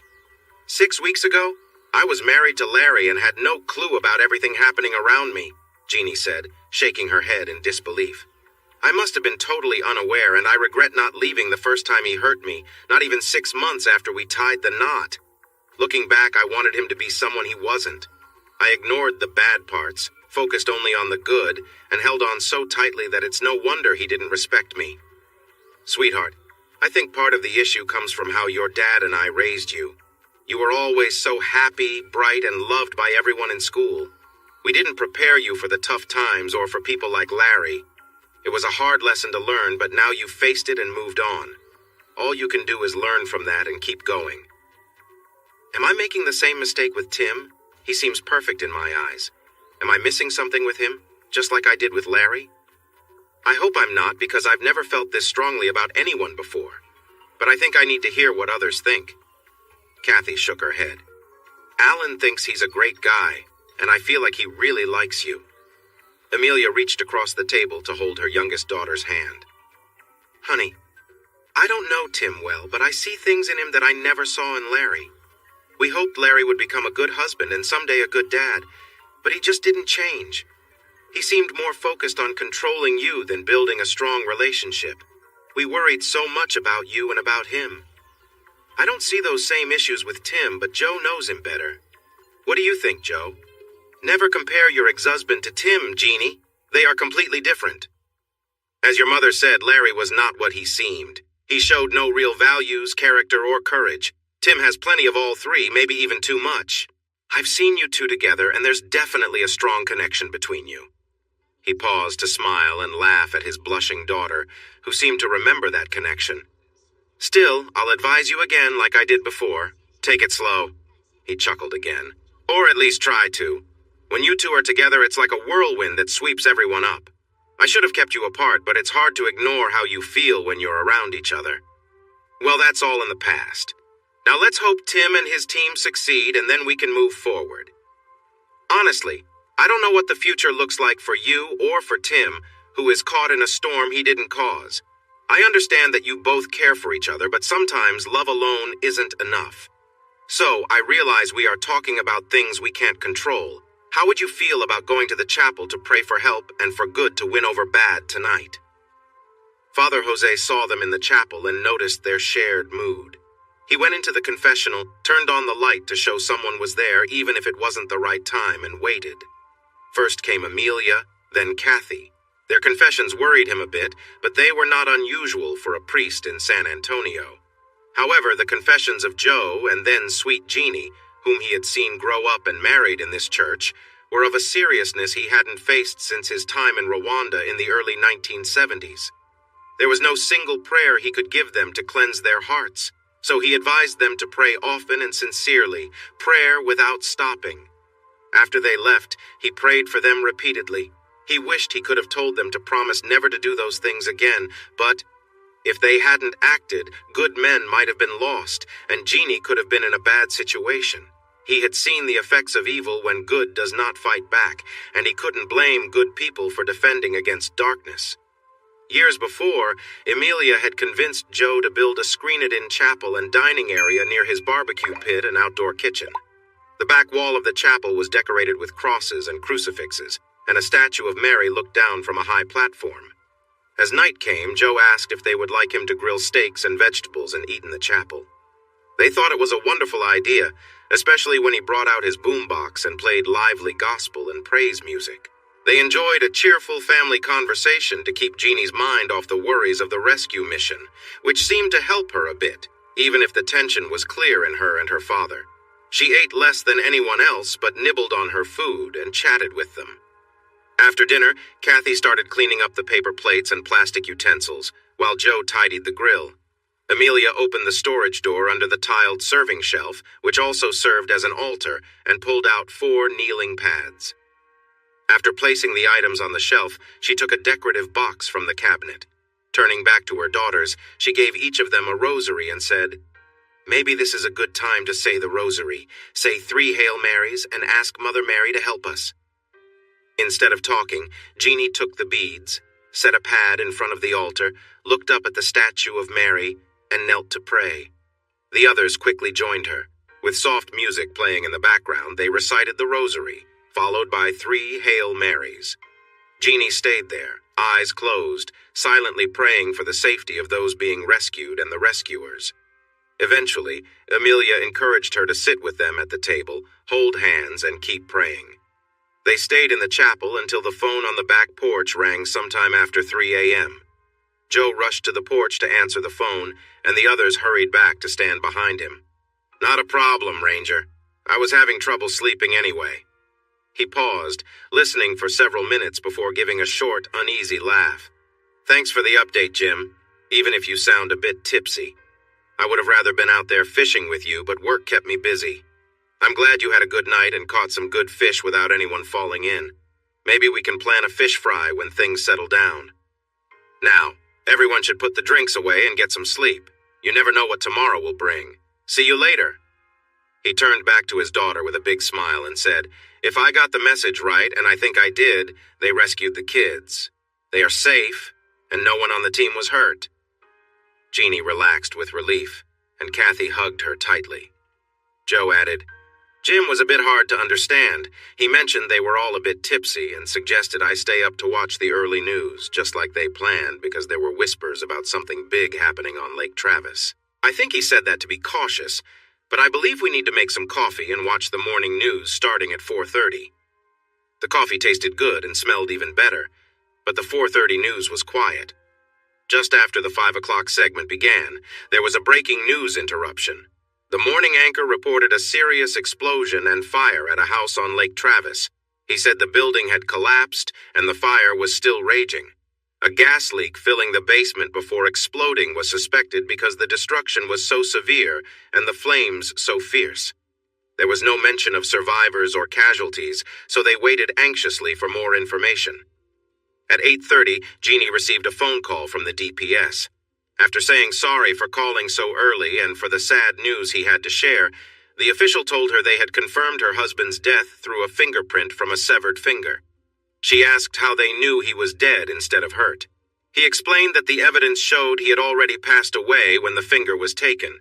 He mentioned that they hadn't found any other remains yet, but a search was taking place near Pleasanton, where the finger was discovered. She knew the actual remains were 75 miles away, buried under a large pile of red sand, and that the body might never be found. This thought made her heart ache with sorrow. After pouring herself another cup of coffee, she gathered her courage and called his parents in Chicago. They were heartbroken over the loss of their son. His mother made it clear they were upset with Jeannie, blaming her for leaving him. Taking a deep breath, she shared her sadness and recalled some happy memories they had shared, especially from Christmas.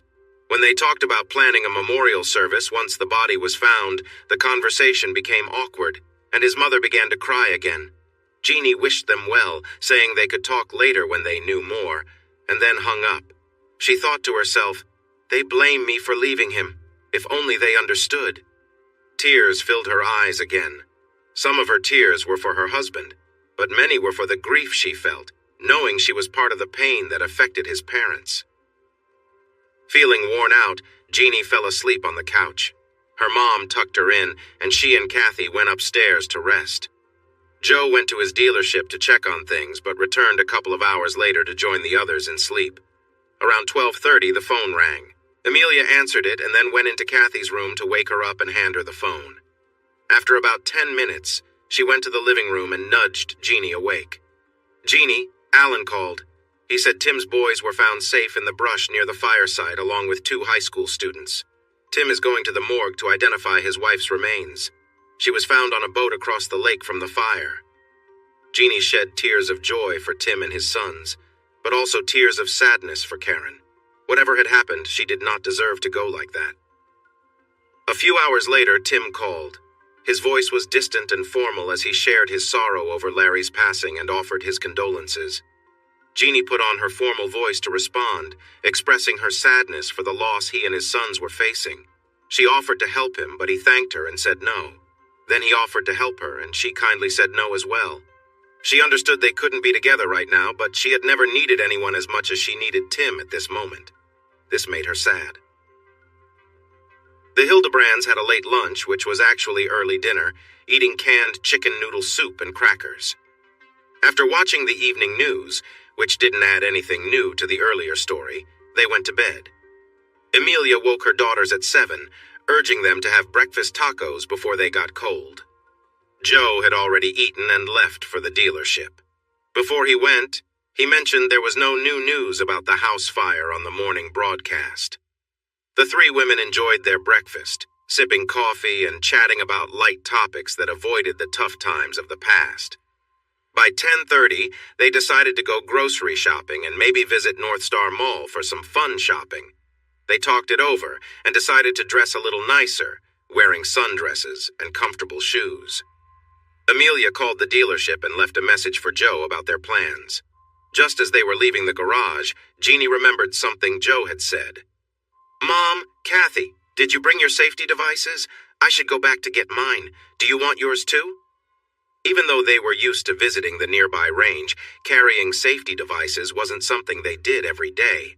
Yet. They went to North Star Mall first, since their grocery list included items that needed to stay cool. They found shopping for clothes to be more fun than grocery shopping. After shopping, they had a bag from Foley's and another from Frost Brothers when they stopped at the food court for a snack.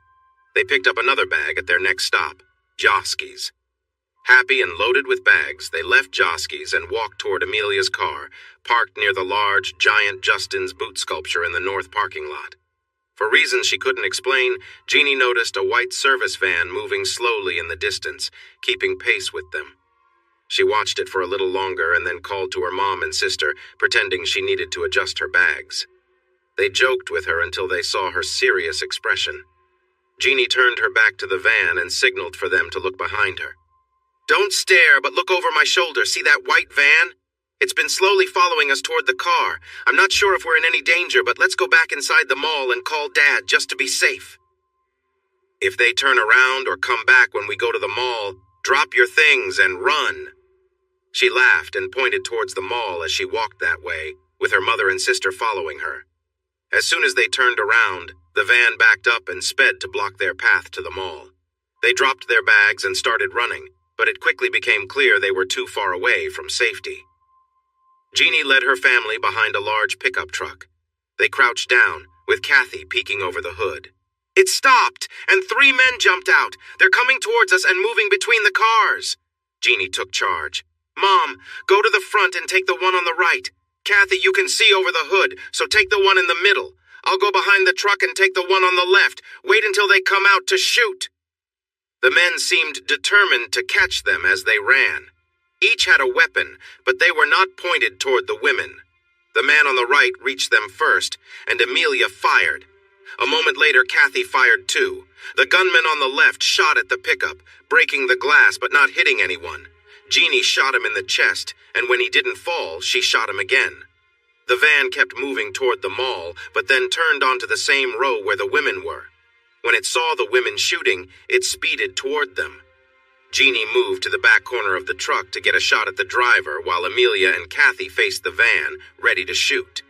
Jeannie noticed that the man her mom shot was trying to grab his weapon lying a few steps away. She shot him in the shoulder and yelled that if he moved again, she would stop him. A man leaned out of the passenger window of the van with a rifle. "Shoot the driver!"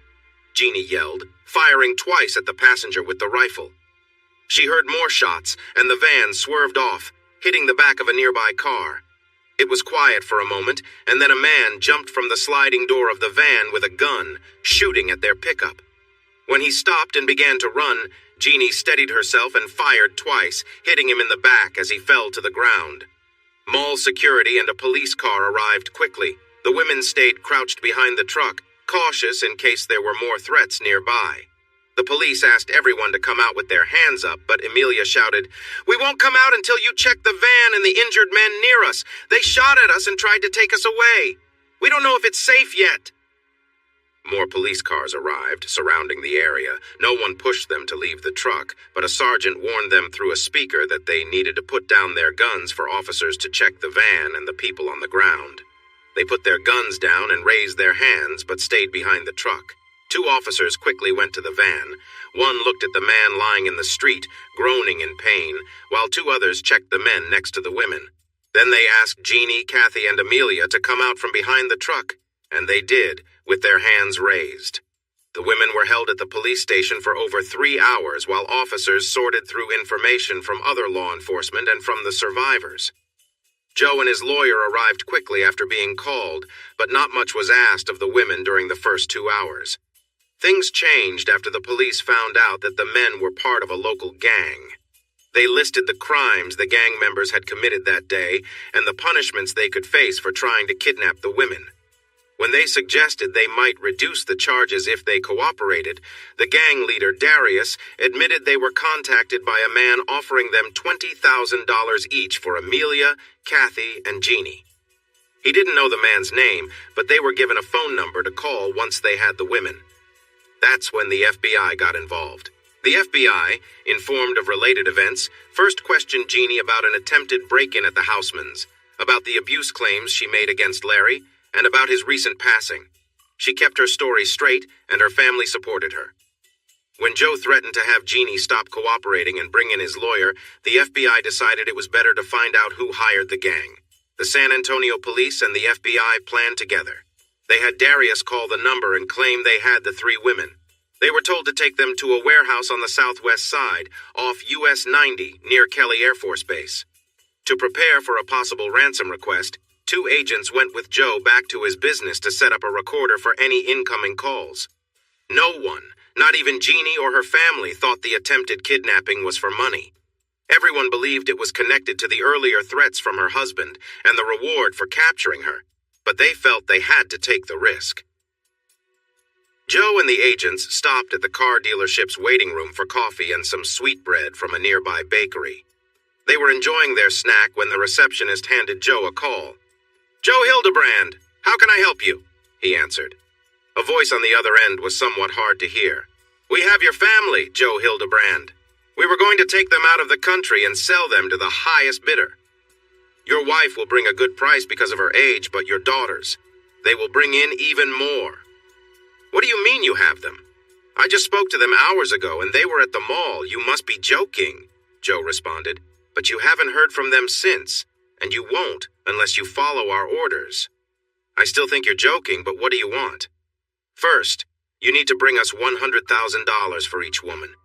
When you give us the money, you tell us where Tim Kelly is. Our men are all over the state, and once we confirm where he is, we will let you and the women go. If you call the police, we'll hurt you and sell the women. Do you understand?" "I understand, but I need proof that you have my family. Let me speak to one of them." "They are in another room. I will show them to you when you arrive in 1 hour. If you're not here by then, say goodbye to them." "Do you really think I have $300,000 just sitting in my office? I'll need time to gather that money." "You have 1 hour. I will call back then. If not, goodbye." The agents contacted the phone company and quickly alerted their superiors. The police had already arranged another service van to replace the one that was stolen, and the SWAT team was ready. Their plan was to go straight to the warehouse, wait for the doors to open, and then go inside. An armored truck would be nearby and ready to help if needed. But there was one big problem. The call for ransom came from the local office of a state senator. Joe and the agent stayed in his office while the SWAT team headed toward the warehouse after 40 minutes. They planned to enter only after receiving a second call. Another team went to the senator's office, watching to see if another call would come from there. It did, exactly 60 minutes later. The SWAT team arrived at the building just 2 minutes after receiving the call, capturing 5 more members of the local gang without firing a single shot. The senator and 3 other men were in his office when the police rushed in, ready for anything. He was still on the phone with Joe, making plans when everything he thought was safe changed in an instant. Joe and Jim Boyd decided not to tell Tim about the kidnapping attempt, knowing he would get too involved. Tim eventually found out through the news, but by that time, everything had been resolved. They were able to convince him it was all over. He was not happy about not being informed, but he accepted how things turned out. In the days that followed, the Hildebrands watched the state government fall apart on TV, with rich businessmen, preachers, and even some women being implicated in various scandals. They knew where the information came from, but they kept quiet, not wanting to draw attention to themselves. They attended Karen's funeral, which was delayed due to an investigation. It took place in her hometown, and they sat toward the back with Jim Boyd and his wife, the Housemans, Alan, Chet, Jennifer, Randy Jackson, and many of Karen and Tim's friends. Tim's remarks about Karen moved everyone to tears. After the service, they gathered outside before going to the gravesite. Alan led them in, remembering Karen, and asked them to join him in a moment of silent prayer for her. Jeannie prayed passionately, promising to care for her children if the opportunity arose. After a brief graveside service, the Reverend invited everyone to the American Legion Hall to celebrate Karen's life and her work with school children. The hall was filled with her mementos and photos, including a large framed picture of her with her sons and husband, all smiling together. This only made the reason for their gathering more heartbreaking. The little boys stayed brave throughout the day, but they showed their emotions when Laura and Will hugged them. They lost their composure completely when Patty and Jeannie knelt before them with open arms. They jumped into their embrace, cried hard, and found comfort in their hugs. This brought the line to a stop. Tim suggested that the Reverend lead a prayer, and then everyone could get a plate of food. They would try to see everyone before leaving. He turned away and quietly cried for a moment before pulling himself together and drying his eyes with his coat sleeve. When he turned back, he saw the women standing with the boys in their arms, talking to the grandparents. Chet put an arm around Tim's shoulders, while Will hugged him tightly. "I can't believe this, Tim," Will said, his voice thick with feeling. "And I can't believe what they did either," Jim Boyd added softly, standing in front of Tim. "I can almost hear their cries. I wish I could make it worse for those who are still here. I promise you, buddy, I will find a way." "I wish I could bring them back just to make them pay again, but in a slower and more painful way," Tim said fiercely. They all shared a hug, feeling a bit awkward afterward. Meanwhile, the crowd was focused on Patty, who was holding Mark, and Jeannie, who was holding Patrick as they chose food for their plates. Tim knew he had to talk to Karen's parents about what had happened, but he felt confident that the story was innocent enough. Still, he wanted them to think well of Jeannie and Patty, so he planned to explain things carefully. Tim joined his sons at the table and nibbled at his food, but the emotions of the day had worn him out, and he had little appetite. Jim, the Housemans, Chet, Alan, and the Hildebrands were very attentive to Karen's family. Tim's parents, Linda and Nate, along with Jan and Gary, worked hard to keep them engaged, providing a small break from the sadness they had all felt for weeks. It seemed to help, as they didn't eat much but managed to smile a few times during dinner. While he was away, the board offered Tim the position of head football coach and athletics director, giving him a month to decide. Part of him wanted to move on, but in the end, he accepted the job. He decided to sell their home and find a place closer to the school. He realized he couldn't escape Karen's memory, especially since the only other member from their poker group, John Allen, had moved away after a tough divorce. Selling the house would take time, but he couldn't bear to stay there surrounded by memories. So, Tim rented a nice older home with a big yard. It was already furnished, as the elderly couple who had lived there recently moved in with their daughter in Dallas due to health issues. Tim changed the mattresses but kept the other furniture. The boys felt a bit sad about not being at home, but they quickly adjusted since it was a new experience. Although both returned to work in late April, Jeannie and Tim decided to keep their relationship friendly and casual out of respect for Karen. Jeannie felt sad for Tim and his boys, knowing they needed time to grieve. She also needed time and support to heal from the difficult events at the ranch. Knowing she wouldn't return to their home, she put the house up for sale and moved into an apartment. When school ended in mid-May, Tim took the boys to visit their maternal grandparents for a week, and then to see his parents for another week. He worried about discussing Karen's passing, but it turned out Karen had already shared everything, and she had been truthful. Tim mentioned that the boys had grown close to Patty and Jeannie while staying with the Housemans before the incident. The grandparents knew this because the boys had told them. Tim's father-in-law finally stopped him and said, "Tim, you were a wonderful husband to our daughter.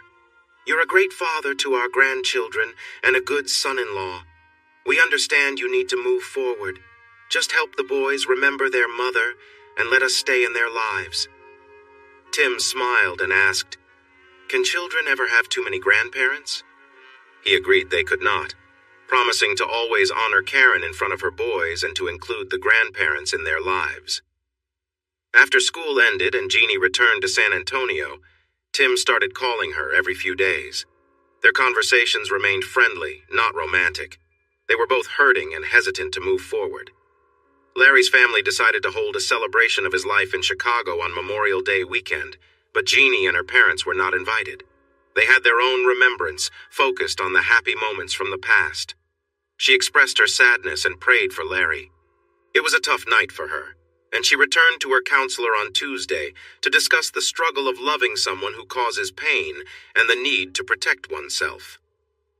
On the second Wednesday in June, Tim called and had the boys ask Jeannie if she would like to join them for a week at the coast. She happily replied that she would love to go and asked when they were leaving. The boys celebrated cheerfully until Tim returned and asked if she would be willing to drive down to the ranch the next day. It would be a chance to visit his family and meet her new friends for a couple of days before heading to Port Arkansas. She got there just in time for lunch with Tim's family on Thursday. They spent the afternoon together exploring the town, and she met more of his friends and family. On Friday, she enjoyed the morning with Tim, Patrick, and Mark as they visited more local sites.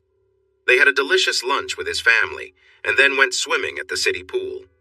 Even with a modest swimsuit, Jeannie attracted quite a bit of attention from the other parents watching their kids. That evening, the four adults played games with the kids and helped them get ready for bed at 8. It was a relaxed and fulfilling day. On Saturday, they visited the local museum, which had exhibits about pioneer families, including Tim's family history. Saturday night, she joined Los Ratones and their spouses for a casual dinner at the ranch. This time, it was a potluck where each woman insisted on giving Jeannie a little bit of her special dish, making sure she tried everything. Theodora stepped in with a friendly warning that the food might be a bit too much for her, which came after Jeannie had already eaten quite a lot and was trying to cool down with iced tea. She felt very full and worried about how she would feel later. There were no alcoholic drinks served that night, as this was not a celebration but a gathering to celebrate their good fortune in being safe and together. Sheriff Miguel stood up and held his glass of tea high, thanking everyone for their support and the safe gathering. Then Tim shared his heartfelt gratitude and love for everyone, but became too emotional to continue and sat down. There was a moment of silence, but Jeannie spoke up to thank them for welcoming her into their group. She also laughed and expressed her appreciation for the Mexican dances they had taught her and the delicious food. Her words lightened the mood, and soon the joyful atmosphere returned. They all returned to Tim's parents' home after midnight. He kissed her softly before they headed to their separate rooms, rekindling the connection they shared. The next morning, Nate and Linda joined them for breakfast, and then they all rode out to the ranch while the grandparents watched the boys. There was a sense of unease because of what had happened the last time they were here. However, it seemed only ranching activities had taken place since then. Nate didn't show Tim the old graves, saying people wouldn't understand if he had. After checking on the cattle and horses, they stopped by the ranch house. There were no signs of anything unusual there either. Linda brought sandwiches, chips, and drinks, and they spent several hours eating and talking, allowing the tension to fade away. By the time they left, laughter came easily as Nate shared stories about night noises and shadows, reminding everyone that even Joe found humor in it. Jeannie got playful and smiled at Tim before leaving. When they took the ferry across the channel, they were excited to see porpoises jumping in the water. The boys cheered loudly. As they neared the dock, they hopped back in the truck, chatting eagerly to Jeannie about the porpoises, eagles, and swimming in the ocean while being careful of jellyfish and sharks. Their rental was a house among 3 others, set on tall wooden piers just off the beach. A narrow sandy road led to the houses, which were raised high above the dunes and shared a parking space in the middle. Tim picked the smaller house with 2 bedrooms in front. The larger houses were empty until Wednesday, when Jeannie, Tim's parents, and their siblings would join them for the week. The bigger bedroom had a king bed and a bathroom, while the smaller bedroom had a queen bed and a nearby bathroom. Tim and the boys planned to stay in the larger bedroom, while Jeannie would be in the smaller one. They applied sunscreen on the boys, made them wear beach hats, and set up a shaded area for their food, drinks, toys, and chairs. Then they went to the beach, splashing in the waves and searching for shells, forgetting about the sunscreen for a moment. Fortunately, Jeannie remembered and insisted they all put on more sunscreen and hats before they started building sandcastles. Tim was good at making moats, but Jeannie's skills were impressive, shaping and decorating the castles beautifully. This left Tim to fetch sand and water for their creations. They ended the day with hamburgers and shakes from a nearby stand, enjoying the view of ships, planes, and the stars as the moon rose over the water. Mark fell asleep in Jeannie's lap, and Patrick dozed off on Tim's lap. When it was time to put them to bed, Mark clung to Jeannie and said, "I want to sleep with Mommy," sounding sleepy and cozy. Tim shook his head but smiled.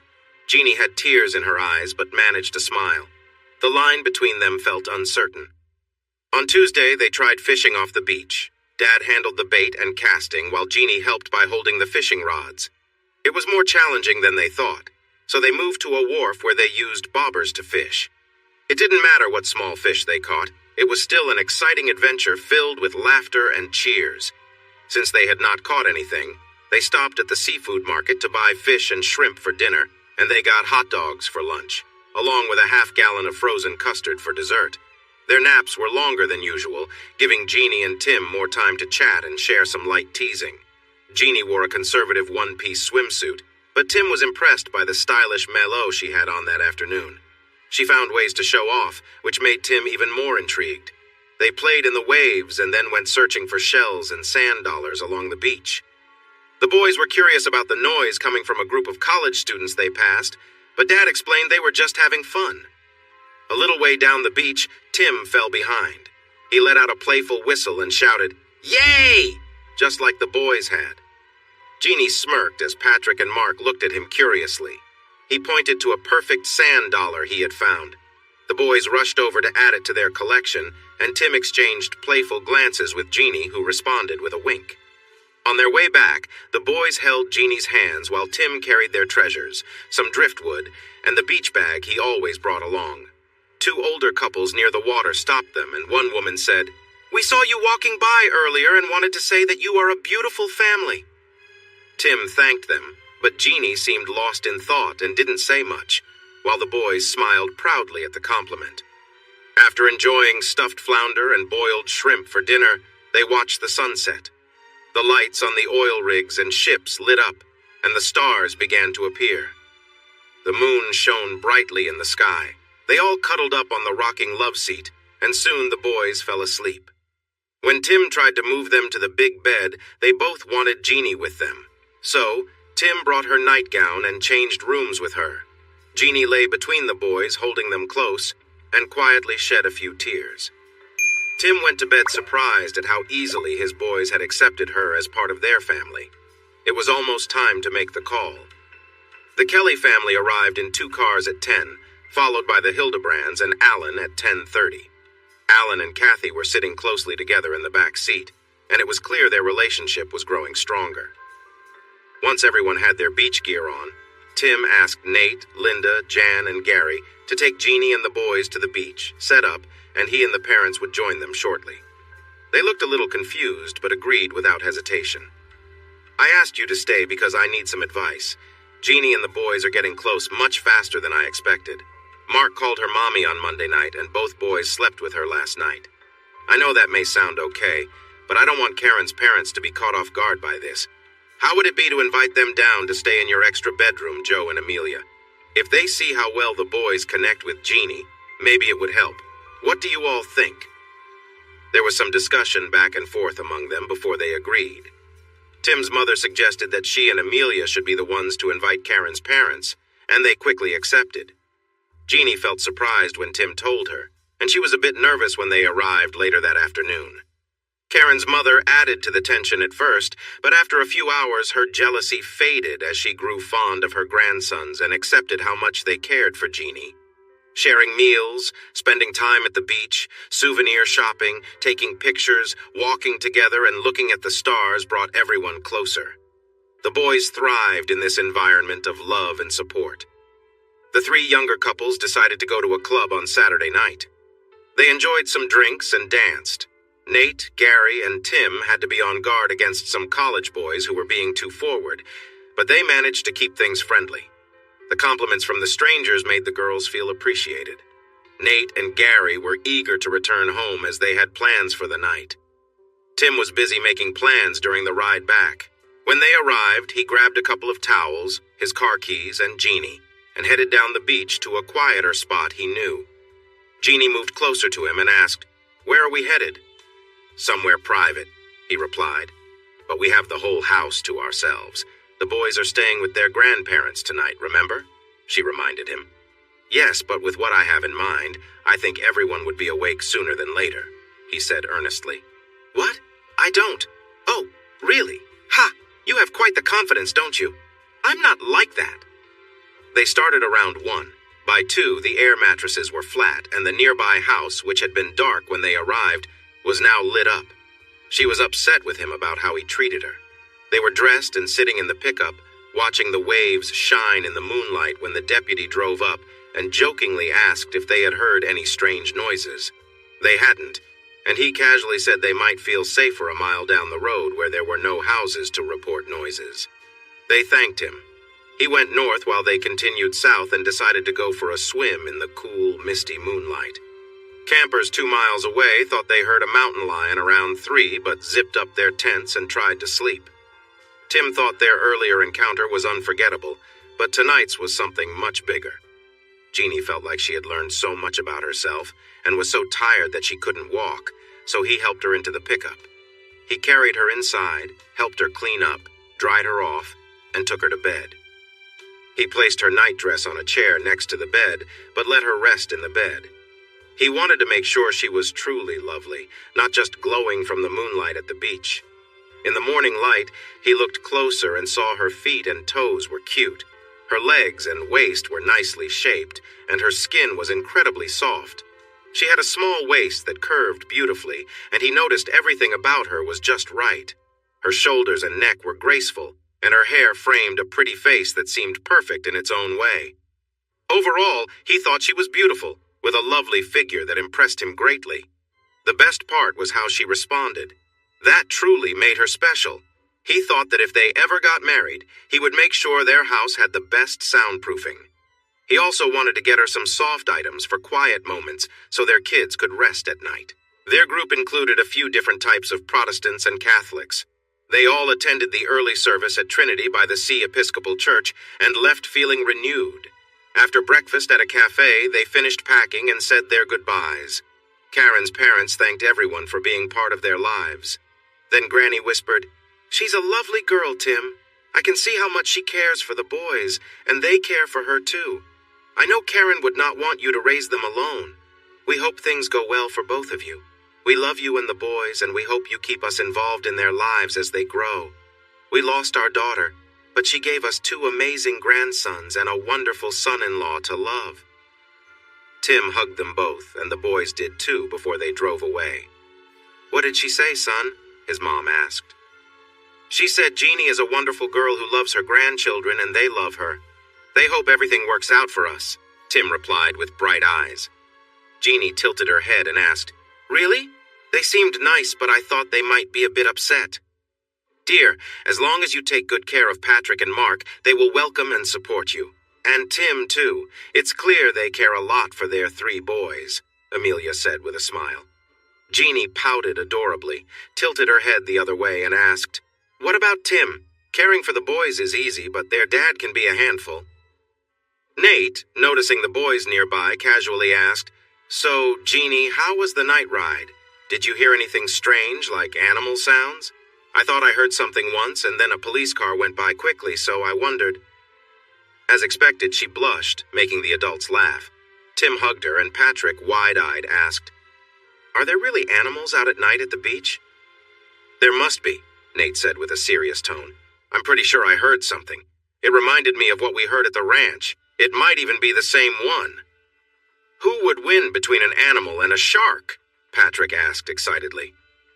"If they are both in the water, the shark would win," Nate replied. "But if they are on land, I would bet on the animal, especially this one." "Daddy, is that animal like a big, pretty cat?" Mark asked. "I think our teacher showed us a picture of one if it's a big cat." Nate chimed in. "Yes, Mark, this one is definitely a beautiful kind of big cat. I don't know how risky it is, but it can make loud noises, so maybe it is risky." "That's enough," Linda said, trying to stop her husband and protect her friend from the ongoing laughter. She was laughing just as much as everyone else, and Jeannie, who was leaning against Tim, was smiling and giggling quietly. "Well, now that everyone has teased my dear kitten, I think we should hit the road too," Joe announced. "When are you coming home, kitten?" "Maybe never, Dad. You, Mom, my sister, and Alan are enjoying Nate's silly jokes too much," Jeannie said with a playful frown. "Kitten, before you pout, remember I was at the ranch too." Everyone laughed, and Tim hugged Jeannie to his chest, covering her ear with his hand. She smiled widely, thinking of the fun they had last night at the ranch. Nate picked her up and spun her around, saying, "It's only because I care about you, sis." They all hugged, saying they had to do this again before football season started, and then Jeannie, Tim, and the boys waved goodbye from the top of the dune. "Is there any chance we could stay just one more day?" Jeannie asked with a hopeful look. "Already taken care of," Tim replied. One more day and night at Port Aransas, 3 more days at the ranch, and Jeannie returned to her parents' home in San Antonio. Tim and his sons drove to Austin, where they had rented a house, but he was ready to start looking for something more permanent. The next morning, Tim woke up early, eager to make changes in their life so he could feel secure before focusing on the upcoming football season. He took the boys to the Happy Lions Learning Center, the daycare they had attended the previous year and would go to this year during school hours. Miss Beverly was thrilled to see them, just as they were happy to see her and their friends. After watching the warm greetings and hugs, Tim got serious about finding a stable home. Instead of looking for another realtor or talking to the one he had hired for his house, he decided to ask around. He knew a lot of locals, and they were well informed about the area. He chose to start at the administration building, a place filled with people who loved to chat. He visited the superintendent, who welcomed him warmly. After their chat, he asked the secretary if she knew of any nice, affordable homes for sale near the school. She suggested he contact a builder she knew who was buying and fixing up older properties. Tim knew Daryl Cunningham, so he looked up Daryl's business in the phone book and called him. Daryl was at the office and told Tim he had just the right place for him. They decided to meet in 30 minutes since they were both free. After a friendly greeting, Daryl explained that the house and land he was going to show him used to belong to an older couple who were not well. They sold it to him for a good price and moved to Dallas to be near their daughter. Daryl felt a bit guilty about getting such a great deal, but he was glad the former owners were happy. He started fixing up the house by taking out the old carpets and refinishing the wooden floors downstairs and on the stairs to the second floor. There was still a lot to do, upgrading the electrical and plumbing, repainting the inside, and fixing the roof. The outside walls made of native rock were in excellent condition, and the house was well insulated for its time. The rooms had solid walls and good materials, The trees, shrubs, and lawn were also taken care of, looking nice and healthy. Tim shared that he couldn't buy a house until his own was sold, but Daryl offered to help him with temporary financing for up to 6 months. Tim knew making 2 mortgage payments would be tough, so he called his realtor. She was excited and said she had someone interested in his house and asked if he could meet her there. When the realtor arrived, she brought a young couple with her. She introduced them as her niece and her niece's husband and asked if she could show them around. Tim agreed, but mentioned that the house hadn't been cleaned in over a month. They didn't mind. They loved the house and made a full-price offer right away. Tim had already signed paperwork when he hired the realtor, so they all signed the new documents. The couple wanted to move in 3 weeks from Monday, which meant Tim had to hurry. He called Daryl to let him know he was ready to discuss the offer. When he arrived, Daryl and his son, Dale, who was athletic, were on the roof examining the old cedar shingles. They climbed down, shook hands, and after some small talk about the upcoming sports season, Daryl asked, "Are you sure you don't want to buy this place right now, Coach? I can sell it to you for what I paid plus a little extra for the repairs I've done. Believe me, it's a great price for such a well-built house on 11 shady acres. Honestly, the other 10 acres could be worth at least $1 million someday, and that day might come sooner than you think. Well, Daryl, I hope you don't expect me to pay $1 million. I'm about $750,000 short." Daryl laughed and said, "Coach, I'll take the $250,000 you have if you let me handle the repairs and renovations. To be honest, I'm a bit stretched financially right now, and I have a bigger project in mind. With your money, I can make that happen, and I might even get rich before you do." They spent the next 90 minutes carefully examining the house, with Dale noting down things that needed fixing, or that Tim wanted done. When they finished, Daryl gave Tim a rough estimate that felt doable, and they shook hands on it. Daryl mentioned his teams were busy today and tomorrow, but would send a plumber and electrician to take care of some issues. Since there was no realtor involved, they agreed on a basic sales contract and decided to use a lawyer they trusted who also had a title company. The survey was recent, so the title company should be happy. If there were any problems, they could use the same surveyor at a small cost. Daryl and Dale left, and Tim walked outside to see what he needed to manage the lawn, shrubs, and trees on the land. He wanted to explore all 11 acres, but decided he should wear his boots and jeans for that. So he hopped in his truck, drove to a nearby grocery store, and picked up a 6-pack of beer. When he woke up that morning, he owned one house. 8 hours later, he sold it and bought another one on 11 acres. He wanted to share this news with someone special, and that someone was Jeannie. He returned to his old home, opened a beer, and called her. As he enjoyed a drink, they talked for over an hour despite the long-distance charges. He was happy to pay for it. Hearing her voice made him feel alive. When he arrived, the boys were ready to go. Since it was still early, he took them to see their new house.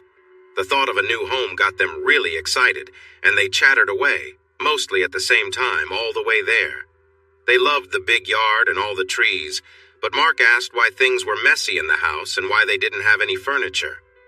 Daddy explained that their furniture would arrive later after they got some work done on the house, so they were staying in a motel until it was ready. The kids liked the motel because it had a nice swimming pool. The next day, Tim dropped the boys off at daycare at 8, and then spent the morning setting up his utility and phone services for the new house, changing the address for mail, and removing Karen from all the bank accounts. He was in charge of her estate, so he had the death certificate, official letters, and other important papers. There was a lot to take care of, and it felt like too much at times. The life insurance and other policies had paid out. He wanted that money to go to her sons, so he created trust funds of $100,000 for each of them.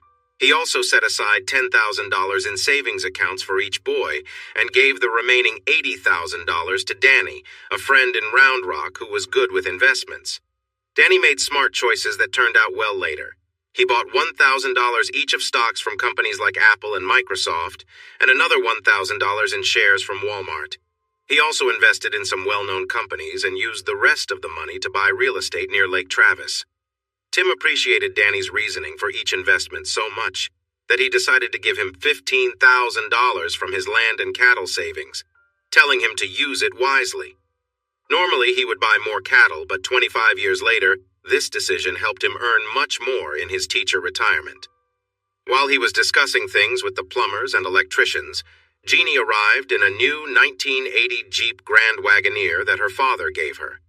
The Jeep was striking with its white color and wooden trim, but the workers really took notice when she stepped out. She was wearing sandals and short shorts with a red and white checked top. She seemed to light up the area with her presence. Noticing she had caught their attention, she walked over, kissed Tim on the cheek, greeted the workers, and asked to see the place. She was very impressed by the beautiful woodwork, the banisters, the fireplace, and the spacious living and dining area, as well as the large bedrooms and closets. While she wasn't as impressed with the kitchen layout or the bathrooms, she absolutely loved the yard and the 10 acres of woods around the house. After she shared her thoughts, Tim called Daryl's office and asked him to come by. He arrived right after lunch, and Tim suggested they take another look around, this time with his interior designer.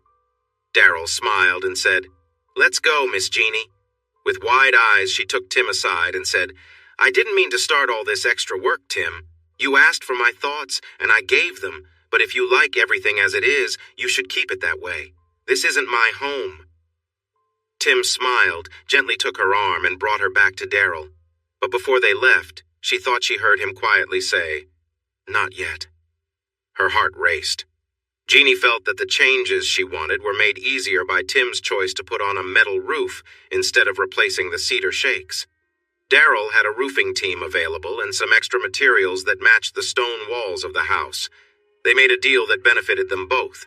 The metal roof would be safer during storms, look nice, and cost less to install and keep up. The plumber and electrician were finishing their work on the original upgrades but had to shift to the new tasks in the bathrooms and kitchen. They took measurements and gave Tim a paper full of drawings and figures. "Let's go pick out appliances," Tim said with a smile. Jeannie looked at him thoughtfully, reminding him that those were just her ideas based on her taste, so he shouldn't feel pressured to replace things he liked. He just smiled and said, "Let's go. I need to grab the boys at 5, and Daryl suggests a store near Austin." Tim was really happy he brought her along. He had no clue about colors or styles, so he encouraged her to talk to the saleswoman. "Okay, but don't say I didn't warn you," she said with a slight frown. She said this as if she thought he cared about what color or style appliances went in the kitchen, which he didn't. She certainly had better taste than he did. The boys were excited to see Jeannie and filled her in on everything that had happened since their last visit. Frustrated by Patrick talking too much, Mark gently turned her face to him and began to share what he had been up to. Tim laughed, but Jeannie managed the lively exchange like a seasoned mom, making sure both boys got their turn. Before they left her Jeep at the new house, she grabbed her small travel case and joined them at the motel. She didn't know what they had planned, but she wanted to be ready for anything. After a nice swim, they dined at a cozy family restaurant nearby before returning to the room to prepare for bed. Jeannie read them Winnie the Pooh, playfully turning the 100-acre wood into the 10-acre woods just like your new house. She tucked them in, gave each a kiss goodnight, and got ready to drive home.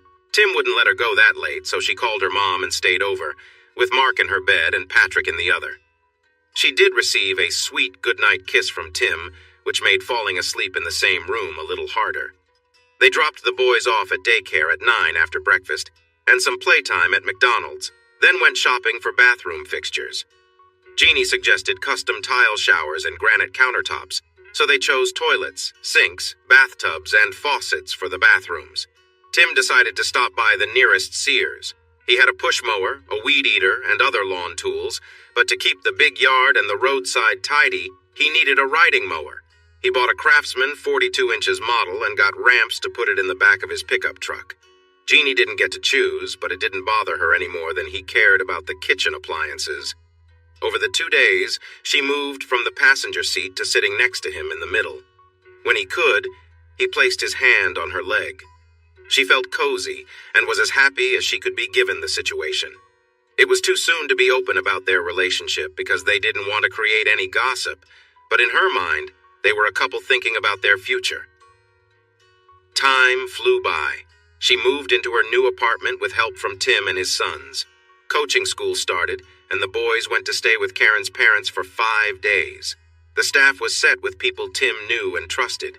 He kept some of the familiar staff and added 2 great coaches, making coaching school a mix of learning and team bonding. They attended lectures and clinics until lunchtime, then returned to a conference room at the hotel. They enjoyed a catered lunch, and Tim taught them about offensive techniques, sets, and the playbook they would use at all levels, from 7th grade up to varsity. After a break, his defensive coordinator and good friend Bill Owens, who had done very well as a coach, led the staff in learning defensive techniques, sets, schemes, and strategies they would use at every grade level. At 5:30, they went to the hotel bar for drinks, games of pool, and chatting. By the end of coaching school, they all understood the same coaching ideas, how to treat players, and the details of offense and defense. They had become friends, which would help get them through the long and busy high school football season in Texas. Being a single father while also being the head football coach and athletic director was tough. He had discussed this with the superintendent and board members when they offered him the positions. They believed he would manage well, but he had doubts then, and even more as the season got closer. Jeannie also had teaching and dance team responsibilities that kept her busy with practices and games, which made things a bit hard for him. Then people began to help. Miss Beverly offered to take care of the boys until he finished with practice, if he let them come home with her for dinner. Sharon and her sister offered to babysit when needed for away games or other events, and they had a list of other babysitters available as well.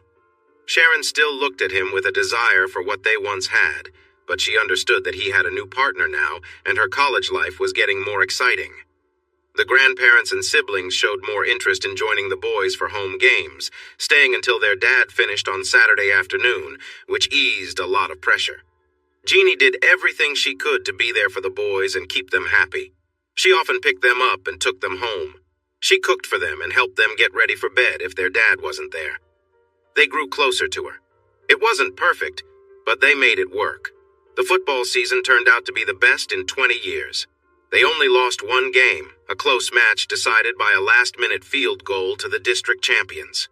That loss kept them out of the playoffs, but the champions went on to win the state title. So after the disappointment wore off, they felt proud. With 18 players returning next season, including 9 on both offense and defense, the future looked bright.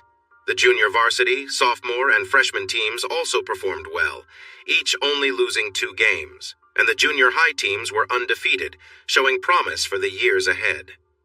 Meanwhile, Jeannie's dance team and the school band did wonderfully at contests and ranked in the top 5 at the state level, which made her feel good too. They had some sleepovers, but there was nothing inappropriate. Jeannie loved the new house, and she joined the boys' campaign for a swimming pool next summer.